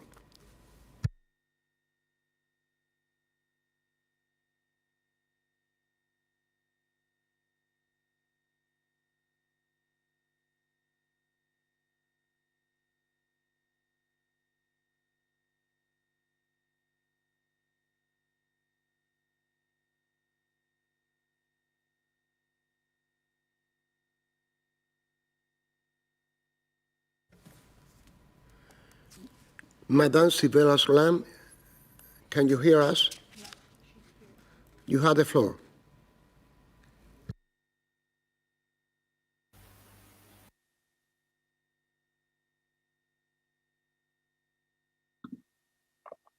So, Mr. President, do you hear me? Yes, we hear you perfectly. Thank you very much, Mr. President. Geschätzte Kollegen und Kolleginnen, ich erlaube mir auf Deutsch zu sprechen. Wir möchten uns als Fraktion für die außerordentlich guten Berichte bedanken. Die Pandemie hat uns alle schwer getroffen. Einige Menschen hat sie aber schwerer und in mehrfacher Hinsicht getroffen. Die erlassenen Maßnahmen haben die strukturellen Ungleichheiten verschärft. So leisten Frauen einen wichtigen Beitrag in der Care-Arbeit. Sie sind von der Altersarmut stärker betroffen. Sie erleben häusliche Gewalt und kein Tag vergeht, an der nicht eine Frau wegen häuslicher Gewalt ihr Leben verliert. In der Quarantäne verschärft sich diese tragische Problematik. Klar sind es nicht nur Frauen, aber sie sind in der Mehrzahl. Aus dieser Resolution oder mit dieser Resolution können wir auf die Probleme und den Handlungsbedarf aufmerksam machen. Auch die Diskriminierung aus Gründen des Geschlechts, der nationalen und ethnischen Herkunft, einer Behinderung des Alters, der sexuellen Orientierung, der Geschlechtsidentität hat sich in allen Bereichen des täglichen Lebens verstärkt. Die wichtigen Schritte zur Gleichstellung werden angegriffen und teils sogar rückgängig gemacht. Aktuell habe ich vorher auch erwähnt, in meiner Frage dürfen unverheiratete Paare zum Beispiel ihre Partnerinnen in anderen Ländern nicht besuchen und deshalb braucht es hier Rahmenbedingungen. Mehrfachbelastung in der Krise haben auch Migrantinnen, Geflüchtete, Asylsuchende und besonders die unbegleiteten Minderjährigen. Durch die irreguläre Migration, Fluchtsituation und Unterbringung der Asylsuchenden sind sie mit langen und gefährlichen Reisen konfrontiert, sind längere Zeit in Haft und müssen unter verheerenden Bedingungen leben. Die Gefahr der Ansteckung, haben wir auch gehört, ist viel größer. Wir haben es gestern seitens der OECD gehört, dass das BIP in der nächsten Zukunft abnehmen wird. Die Konsequenzen werden die Herkunftsländer härter treffen als die vergleichsweise stabilen volkswirtschaftlichen Europas. All dies wird erhebliche zusätzliche Migrationsdruck und Fragen der Migrationssteuerung mit sich bringen. Aus langzeitstrategischen Gründen dürfen wir nicht zulassen, dass gewisse Gruppen als Sündenböcke dargestellt werden. Es braucht eine größere Solidarität mit den Entwicklungsländern, sei dies in Form von Schuldenerlass oder in der Aufrechterhaltung oder gar der Ausbau der Entwicklungszusammenarbeit. Deshalb anerkennen wir als Fraktion der Sozialisten, Demokraten und Grünen den Handlungsbedarf, wollen Verantwortung übernehmen und werden folglich die beiden Resolutionen unterstützen. Besten Dank.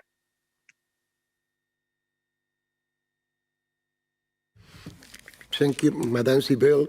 And from the Liberal Group, Madame Fiona O'Loughlin from Ireland, you have the floor right now.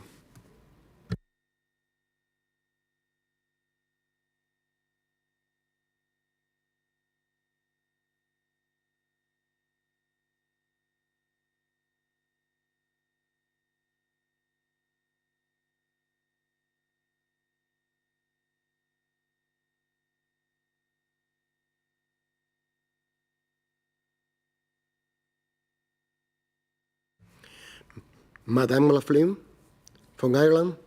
Okay, here we are. Yeah, my apologies. The technology is not working so great.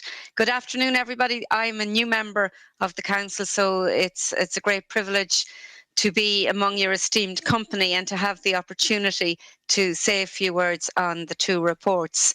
And it's very timely that today is my time to say a few words in relation to COVID and how it has impacted on us. We have our national annual budget today and are certainly hoping that some of the vulnerable groups that have been spoken about will be looked after with some of the measures that will be included. And can I thank the two rapporteurs for their very thought-provoking reports that they have given to us, and certainly on behalf of my party, my grouping, the ALDE grouping, and of course the Irish delegation, I'm very happy to support, and particularly in relation to the call for action in relation to what we need to do. As Petra mentioned, the balancing act for all of our governments is very, very difficult because it's hugely important to protect public health of all of our citizens, and obviously we have to uphold human rights also. And I agree that we have to learn from the pandemic and all of the challenges that it posed for us. And, you know, when I look back about our experience here in my own country, definitely those that were in nursing homes, the refugees and migrants in direct provision, those in lower paid, people who've come from other countries and were working in low paid jobs such as our meat factories, they certainly were very much impacted by COVID and didn't get the supports that others would have done. And some of my colleagues have mentioned the whole area of domestic violence. And again, there was a huge increase. We've seen that, and very, very difficult for women to have to stay in lockdown measures with the perpetrators and, of course, for their children. We have to ask, I think, if we were starting this all over again, what measures would we have put in place to support those that were more vulnerable? And, you know, I think, you know, by their very nature, the COVID-19 restrictions have impinged on the basic rights that any of our citizens expect in a modern, forward, you know, thinking Europe and in our own democracies. You know, when in Ireland, when we brought in our first restrictions, the restrictions to rights to liberty and movement and association, they were for a very limited period of time. But now we find we're in a situation because of the second wave right across Europe that it's very, very difficult. And I think that while our restrictions have to be limited and monitored, it's also vitally important that the impact of COVID-19 on vulnerable groups is mitigated. And so I know my time is up, Chair, but I want to thank you for the opportunity to speak and to absolutely support and endorse the two rapporteurs and their reports and recommendations. Thank you. Thank you, Madame Fiona. And now from United Left, Madame Rosa Brynjolfsdóttir from Iceland, you have the floor.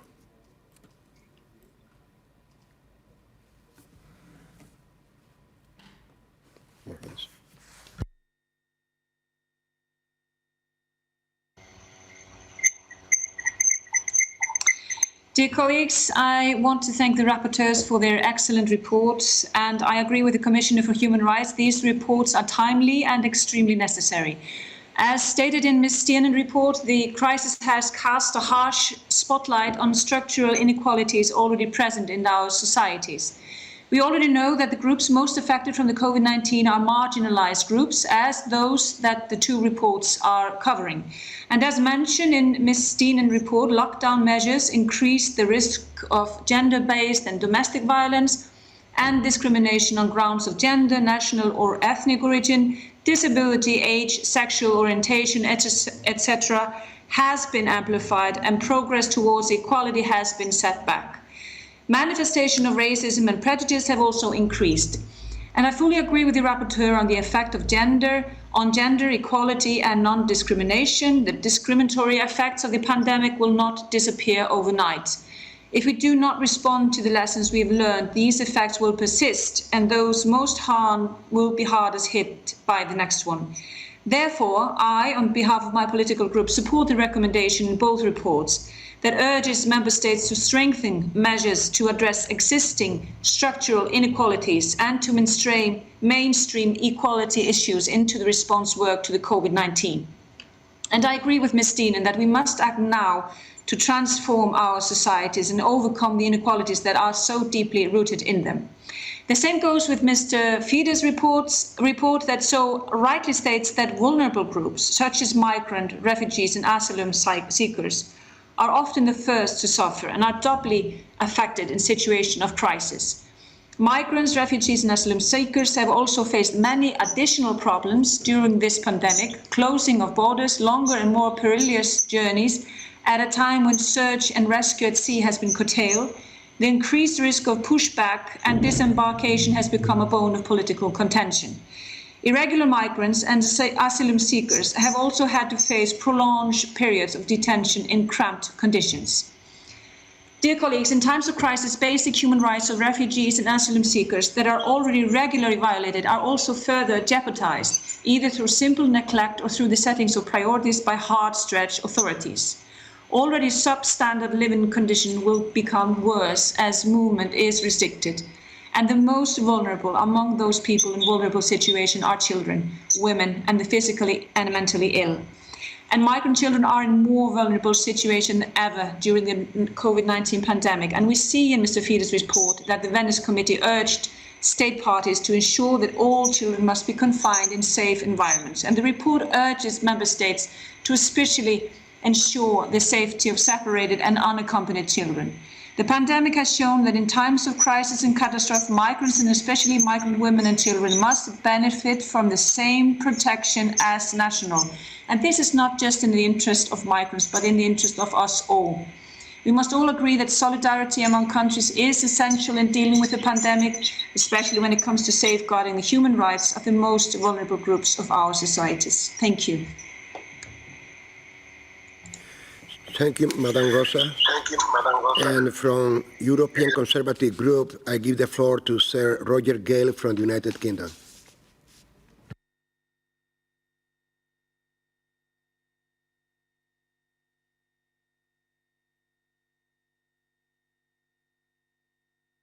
Conservative Group thank Petra Steenan and Pierre-Alain Friedrich for their hard work in generating these reports. Two very important issues. The point has been made several times, I think, and most of us have experienced this as constituency members of parliament in our own countries, that the effects of lockdown and the inevitable restriction of movement of families has meant a rise in violence, domestic violence. Generally, as has been said, that's directed towards women, but not exclusively. There are occasions when men have found themselves suffering as well. It's a very real side product of a very grim circumstance that affects us all. One of the other rather bizarre and unpleasant side effects of this has been that the cross-channel migrant traffic from Calais to Dover, or across the Dover Straits, has been increased dramatically, partly because of the fine weather, but also because illegal migrants have sought to stow away in lorries generally, or of course to fly into the United Kingdom by plane. With the curtailment of both of those routes, many more migrants have resorted to the use of, very dangerous use, of rubber dinghies to try and cross the channel. That in turn has generated the grim possibility for the hard right to go down, take photographs and say, stop this filthy practice. It's an extremely unpleasant aspect of, I'm afraid, British life that we personally, I think all abhor. We do have to control migration and particularly illegal immigration, but this sort of protest is quite unacceptable in any, I believe, in any civilized country.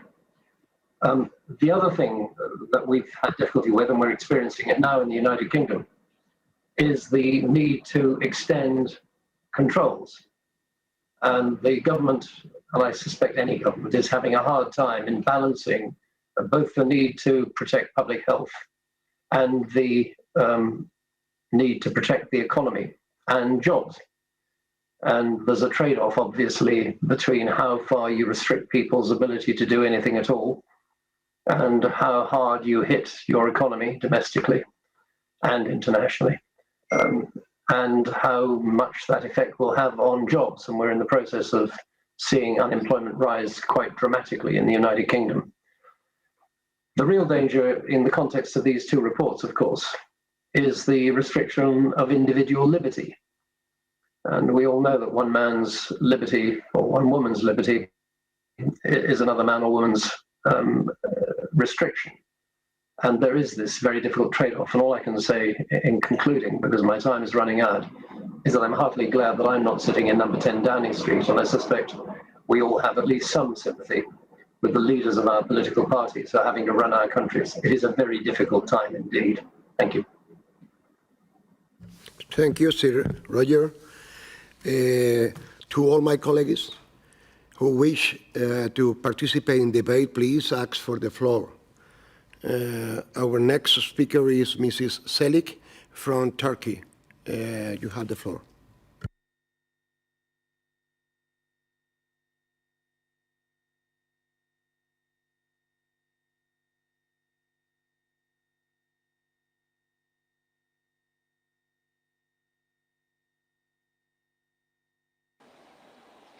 Thank you, Mr. Chairman.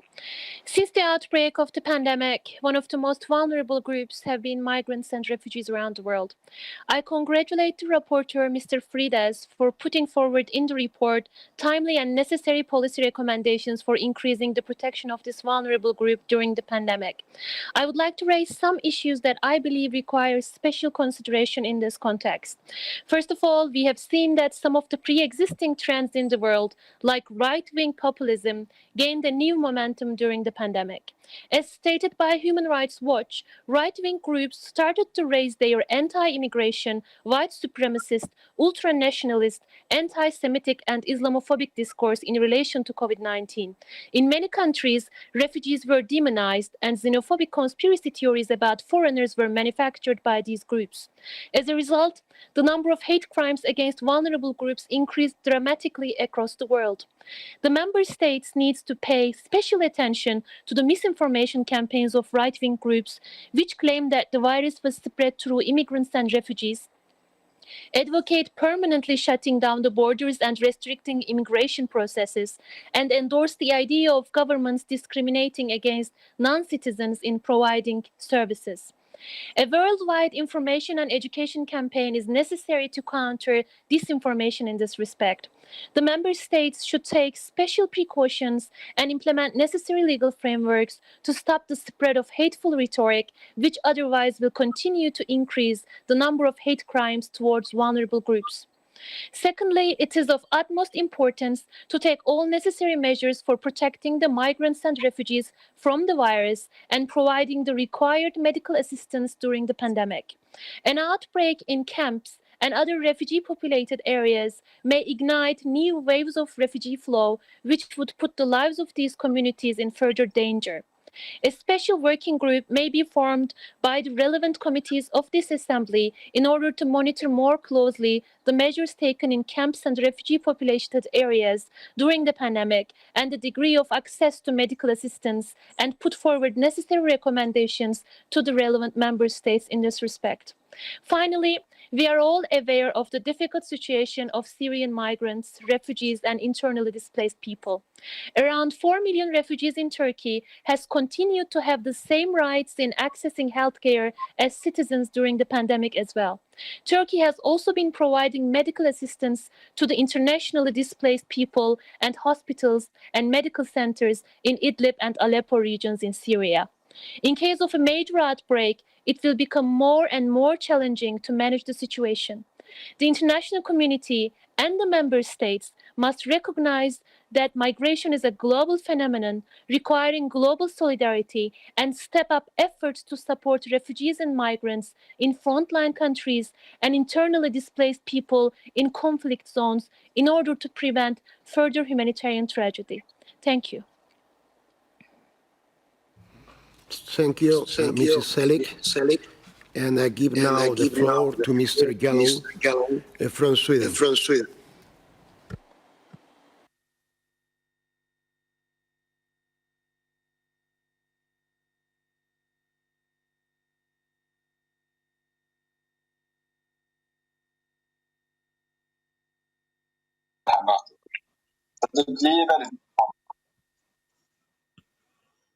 There you go.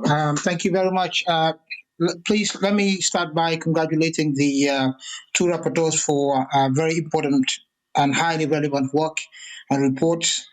This pandemic has revealed and exacerbated the impact of structural discrimination and the consequences of austerity and structural disinvestment, causing serious socioeconomic challenges for most vulnerable groups like women, ethnic minorities, migrants, refugees, and asylum seekers. Of course, and sexual, the LGBT group, I should say, community. This pandemic-induced health crisis had rapidly ignited an economic crisis with unprecedented consequences for poor and working class people, but also one which has serious implications for democracy and human rights. I am particularly concerned that this pandemic is affecting disproportionately racial and ethnic minorities and people with disabilities, women and migrant background, people with migrant background. These vulnerable groups have been disproportionately affected, and the report is very clear when it comes to that. This is a result of long-standing structural and socioeconomic inequalities and a product of generations of systemic disinvestment, often packaged and made possible by deep-rooted structural and institutionalized racism and patriarchy. That is why it is important that we take into consideration that the best way to address the COVID-19 pandemic and its effect on society is to build inclusive societies with a level playing field and sustainable economic and sustainable economics that works for everyone and not for the billionaire class and for the richest people. A society that aspires to translate its pain and suffering into change on a large scale so that recovery from this crisis will be based on equality, human rights, and social justice. It has to be sustainable and the enjoyment of the highest attainable standards of health by everyone, regardless if you're a migrant, if you're a person of African descent, if you're a woman, also, and so on and so forth. And finally, I just wanted to add that if there's anything we have learned so far from this crisis, is that it clearly shows that policies based on austerity, on privatization, on deregulation have had an extremely negative impact on health systems in Europe, therefore causing severe problems in guaranteeing universal access to health care as a fundamental right. So we need to make sure that we revisit the policies and learn from those lessons. So I thank the report rapporteurs for this very, very important reports that I hope we can make use of and learn from for our work in the Council of Europe. Thank you so much. Thank you, Mr. Yellow. Does anyone else wish to take the floor?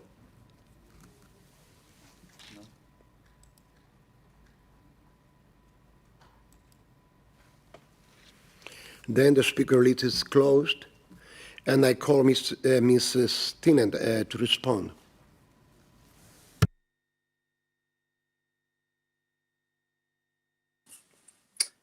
Yes, thank you to all the people who have reacted. I wish we could meet each other in person. Yes, as Mrs. Mijatović said, this crisis is a magnifying glass. And yes, we have to find a way to do this balancing act. But I think there's no contradiction between individual liberties, economic well-being, and applying human rights conventions, even in this crisis. And as Mr. Jallow said, the best way to do this is to have inclusive measures and inclusive institutions. And I think in the resolution in my report, which we will vote on pretty soon, I think this, in addition to the 3 lessons, there are 3 ways to do this. I believe that we need a differentiation in the type of measures we're taking. Actually, my government is learning from the Irish government, where they had a roadmap in different phases of the crisis and also with different measures. And I think in this roadmap, we might want to look at how the different measures are impacting different groups. The second issue we need to look at is data, because there is a lot of mythology going around. So responses need to be based on comprehensive, inclusive data. It needs to take into account differences based on gender, age, socioeconomic status, nationality, ethnic origin, etc. And to conclude, what we also need is diversity on inclusion of different voices, and we need inclusive leadership. On a personal note, I'm sometimes very amused by these memes about female leaders are better in dealing with this crisis. Well, those of you who know me know that I'm a feminist. But actually, I think this is a wrong equation. I think the leaders who are doing well in this crisis are the leaders that are very inclusive and know about intersectionality. Maybe some of them, more of them are female, but that's for you to judge. One last comment. I think all of us need to be disciplined, and this is something I'm discussing with the Secretariat of the Equality Committee as well, how to follow up on these reports, because we can vote for them, put them in the drawer, and then move on. But I think as an institution, as the PACE, we need to learn from the recommendations, and we need to follow up in the next session on what we've done with the insights we got from this beautiful long day of discussions. Thank you, Chair. Thank you, Ms. Stinen. The chairperson of the Committee on Equality and No Discrimination, Ms. Bayer. You have the floor in this moment for 2 minutes, please. Yeah, thank you very much. Congratulations to Petra and Pierre-Alain for the excellent reports. Let me reflect on the report of Petra Stinen. First, I think it was really very important to enlarge the scope of our report. Originally, it only focused on the impact of women, but as Equality and Non-Discrimination Committee, we deal with so many other people and their problems, like minorities, be it ethnic, linguistic, or cultural minorities, with elderly people and children, with people living with disabilities, but also, of course, with effects caused by populistic parties or movements who misuse the pandemic for conspiracy, for anti-Semitic or racist propaganda. And so it's so important to have this holistic approach to that. Second, I think we also shouldn't forget about some positive approaches and new methods and improvements that were developed during the pandemic. How to guarantee rights and how to protect vulnerable people. I want to mention some cases where it was possible very quickly to have available information also in minority languages. Or I want to remind you that, for instance, in France or in Spain, it was possible that women affected from domestic violence just entered pharmacies telling a code word, and they were protected from violence, and all the necessary mechanisms were taken in place. Or I also want to mention that suddenly it was possible to get prescriptions for medicine via telephone consultation, which made it much easier for people to have access to contraceptives, for instance. So we should keep in mind all these learnings, because there are also some positive developments while this pandemic. But to conclude, I think we also learned, and the magnifying glass as a picture was used several times, the root cause of many problems we deal, not only during the pandemic, but also in normal life, is inequality. And we really should struggle and keep in mind and keep in our focus that we really change this imbalance of possibilities of power and of empowerment different people have in different cases. So thank you very much, both of you, for these excellent reports. And I also want to echo Petra once more when she says we also should think about follow-ups. What if the pandemic will not be over in a month or two, and we can come into similar situations quite soon. So we really have to keep on learning how to tackle periods like that and how we really can improve lives of everybody. Thank you very much. Thank you, Ms. Bayer. And before I call Mr. Friedrichs, Madame Skov from Norway asks for the floor, so I give it to you right now.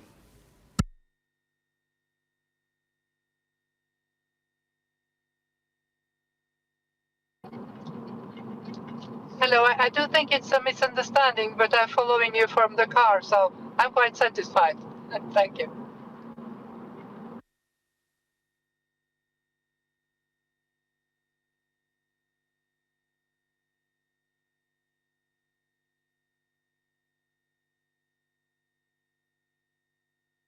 I think we have some technical problems, so I call Mr. Friedrichs to respond. Thank you.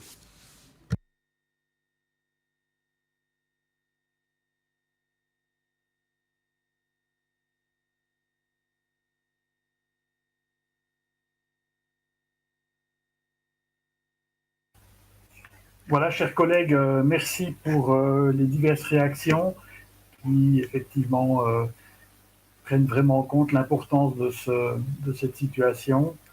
Je me permets juste de compléter avec deux éléments, c'est que cette crise du Covid a exacerbé beaucoup de problèmes dans nos différentes sociétés, notamment des problèmes d'égalité qui ont été soulevés tout à l'heure, mais c'est clair que la problématique des migrants prend encore une acuité plus importante parce que ces gens arrivent, parce que chez eux c'est dramatique, et ils viennent ici et effectivement, malheureusement, on a de la peine à les accepter, à les recevoir. Et je crois que ce qui est fondamental, c'est que notre société, notre Europe, soit capable de défendre jusqu'au bout les valeurs fondamentales qui ont fait en fait l'essence du Conseil de l'Europe, ce respect des droits de l'homme, de la solidarité, de tout ce qui est humanisme, valeurs fondamentales sur lesquelles nous ne pouvons pas transiger. Et j'ai remarqué donc avec intérêt la remarque de notre collègue turc qui a parlé de cette montée de l'extrême droite en Europe. Et j'aimerais reprendre ici l'exemple quand même de l'Allemagne en 2015, où Mme Merkel a accepté environ 1 million de réfugiés. Les plus pauvres parmi les plus pauvres, ces Syriens qui étaient abandonnés à leur sort et qui sont partis sur les routes et qui ont atterri en Europe et qui ont été fort heureusement acceptés en Allemagne et dans d'autres pays, notamment la Suède, en grand nombre. C'est véritablement un acte de solidarité qui était fondamental et qu'il faut saluer. Et dans le même temps, on constate que une partie de la population a mal réagi et puis s'est sentie quelque part poussée vers des extrêmes, notamment l'extrême droite. Et cela, c'est un danger énorme. Il ne faut pas que notre continent devienne une forteresse qui se replie.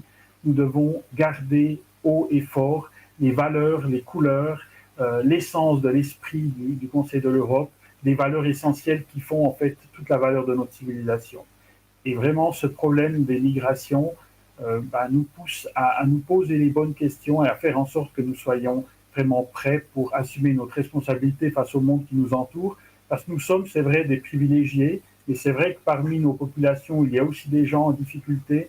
Donc il faut savoir parler aux inégalités chez nous pour aussi que toute notre société soit prête à accueillir plus de monde, à effectuer plus de solidarité et surtout aider beaucoup plus ces pays chez eux pour éviter au maximum ces migrations.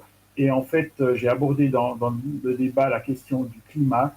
Nous avons véritablement peut-être le début de quelque chose qui pourrait être encore plus conséquent. Donc nous devons véritablement prendre la mesure des drames qui se jouent maintenant et qui vont se jouer demain pour être à la hauteur de tous ces enjeux. Merci pour votre soutien à ces deux rapports et en fait à faire en sorte que nos différents pays aillent dans la bonne direction. Merci.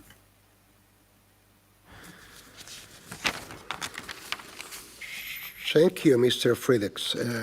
Then the debate is closed. The Committees on Equality and Non-Discrimination have presented a draft resolution to which no amendment has been tabled. Document 15129. To be adopted, a simple majorities required. So we are going to proceed with the vote.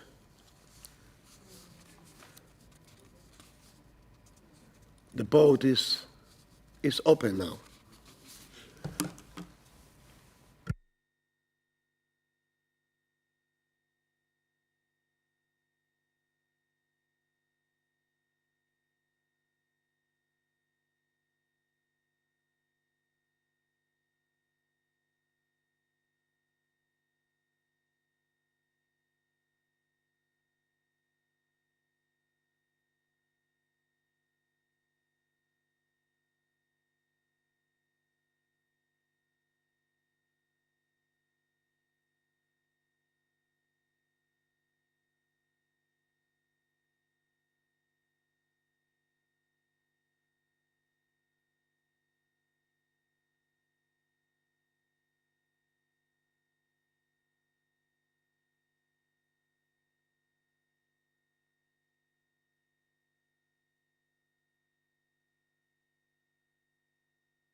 The vote will close in 15 minutes. Pardon, 15 seconds.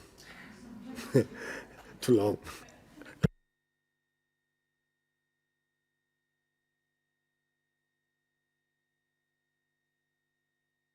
Okay, the vote is closed. I ask for the result to be displayed. Mr. President, 21 members voted in favor and 2 members abstained. The resolution is adopted.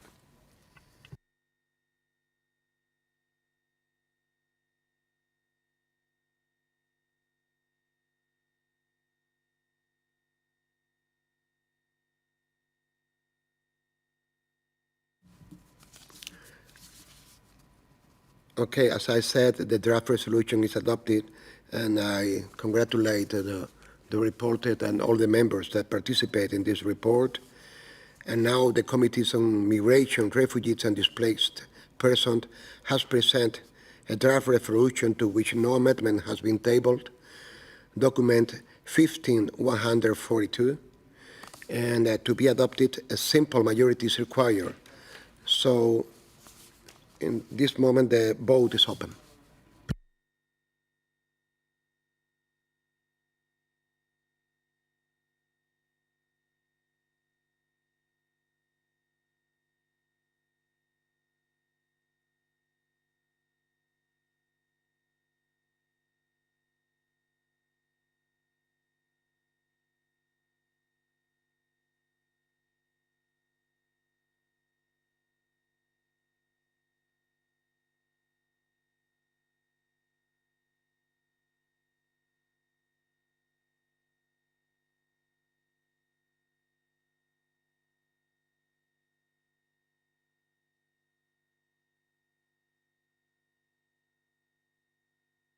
Vote will close in 15 seconds.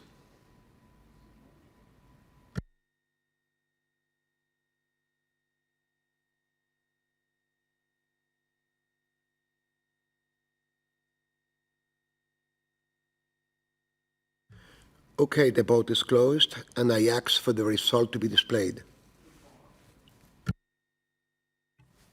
Mr. President, 19 members voted in favor, 2 members abstained. Thank you. So the draft resolution in documents 15142 is adopted, and I congratulate the reporter and all the person that participate in this report. Thank you. And now I would like to remind that yesterday the Standing Committee decided to add the item other business to be taken at the end of today's sitting. So since this moment I open the discussions. Does anyone like to take the floor? Mr. Tornaritis from Cyprus. Mr. Tornaritis from Cyprus. Okay, I give the floor to Mr. Tornalitis from Cyprus. You have the floor, my friend.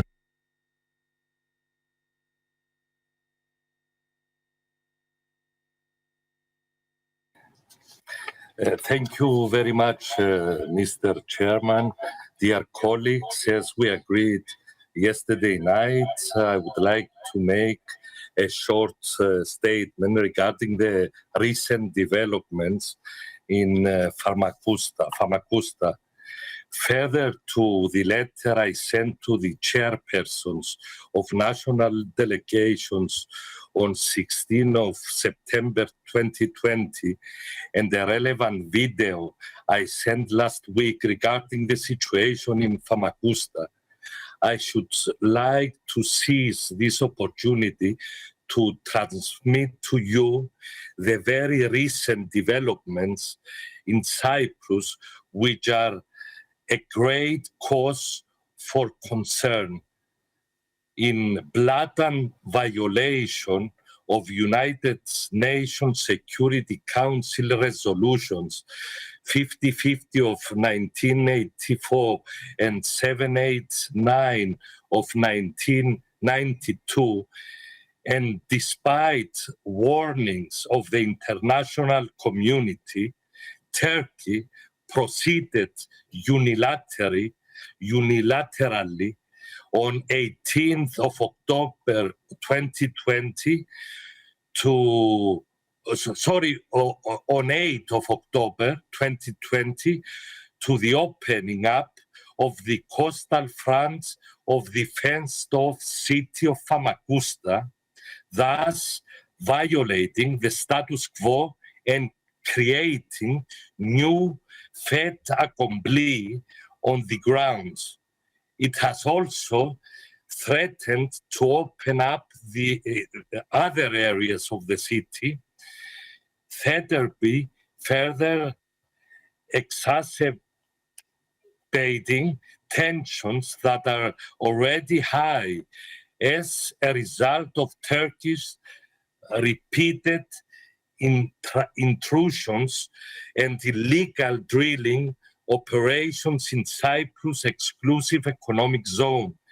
The Security Council of the UN meeting on the 10th of October expressed its deep concern and called upon Turkey to reverse its course of action and fully respect the implementation, the apportment resolutions.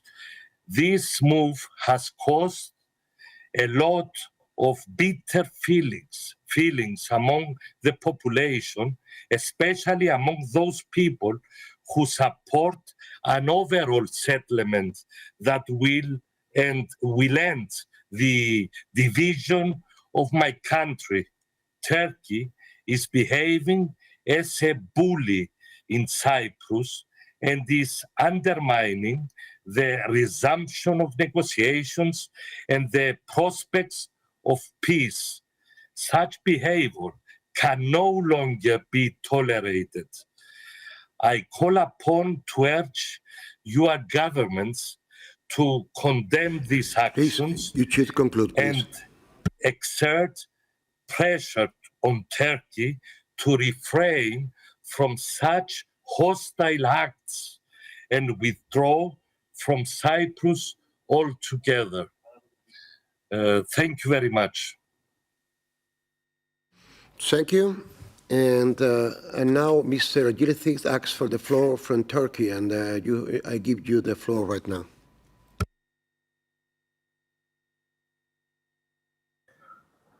Thank you, Mr. Chairman. We could have left all these discussions issue behind if the Greek Cypriot side voted for Annan Plan in 2004.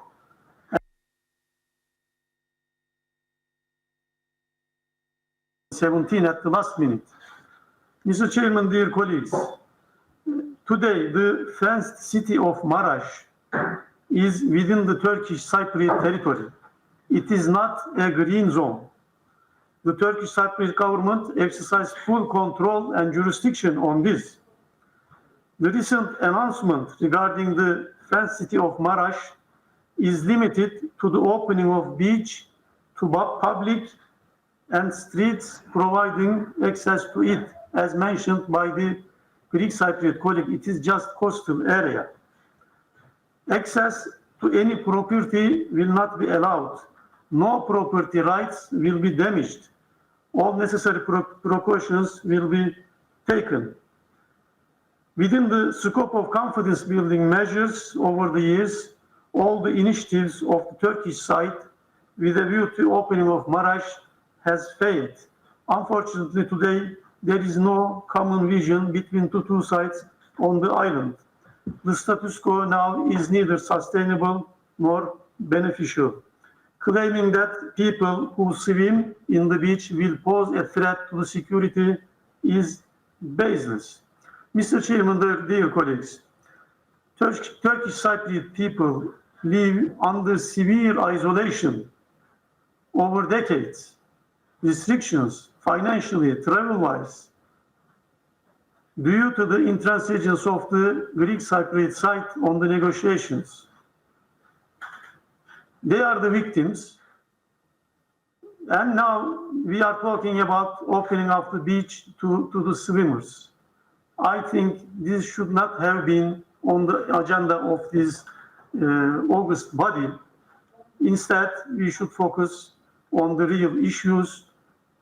On the drilling, of course, everybody knows Greek Cypriot side started this drilling unilateral activity and Turkey retaliated. Nobody has the right to blame Turkey on this. With all these considerations, I urge all members of the Standing Committee to reject this proposal. Thank you. Thank you, Mr. Ulysses. And the next speaker is Sir Roger Gale from United Kingdom. You have the floor.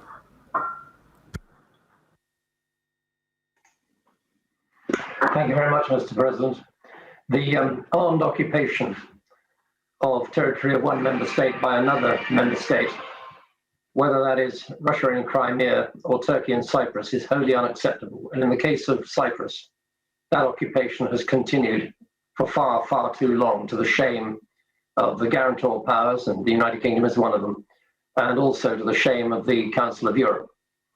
The United Kingdom government and the all-party parliamentary group for Cyprus in the United Kingdom, which I have the privilege to chair, have both condemned the actions on the part of Turkey in Varosha. And by the way, there is no such thing as a Turkish government in the northern occupied part of Cyprus. Cyprus is a republic and also a member of state. All of it, the whole island, is a member state of the European Union, and we need to remember that. The so-called administration in the north is exactly that. It is so-called. The endeavor to drill for petrocarbons in Cypriot waters is equally unacceptable. And both the activities in Varosha and Famagusta and the petrochemical exploration indicate very clearly, I think, the lack of goodwill on the part of Turkey and any desire whatsoever to reach a negotiated settlement. The United Nations is using its best office. The government of Cyprus is willing and ready to recommence negotiations, but unfortunately Turkey, and it is Turkey, please, and not the Turkish Cypriots, who are responsible. Turkey has demonstrated a complete lack of goodwill in this respect. And it really is time that the Council of Europe, both at ministerial level and at parliamentary assembly level, raised this item up the agenda and started to try to do something about it.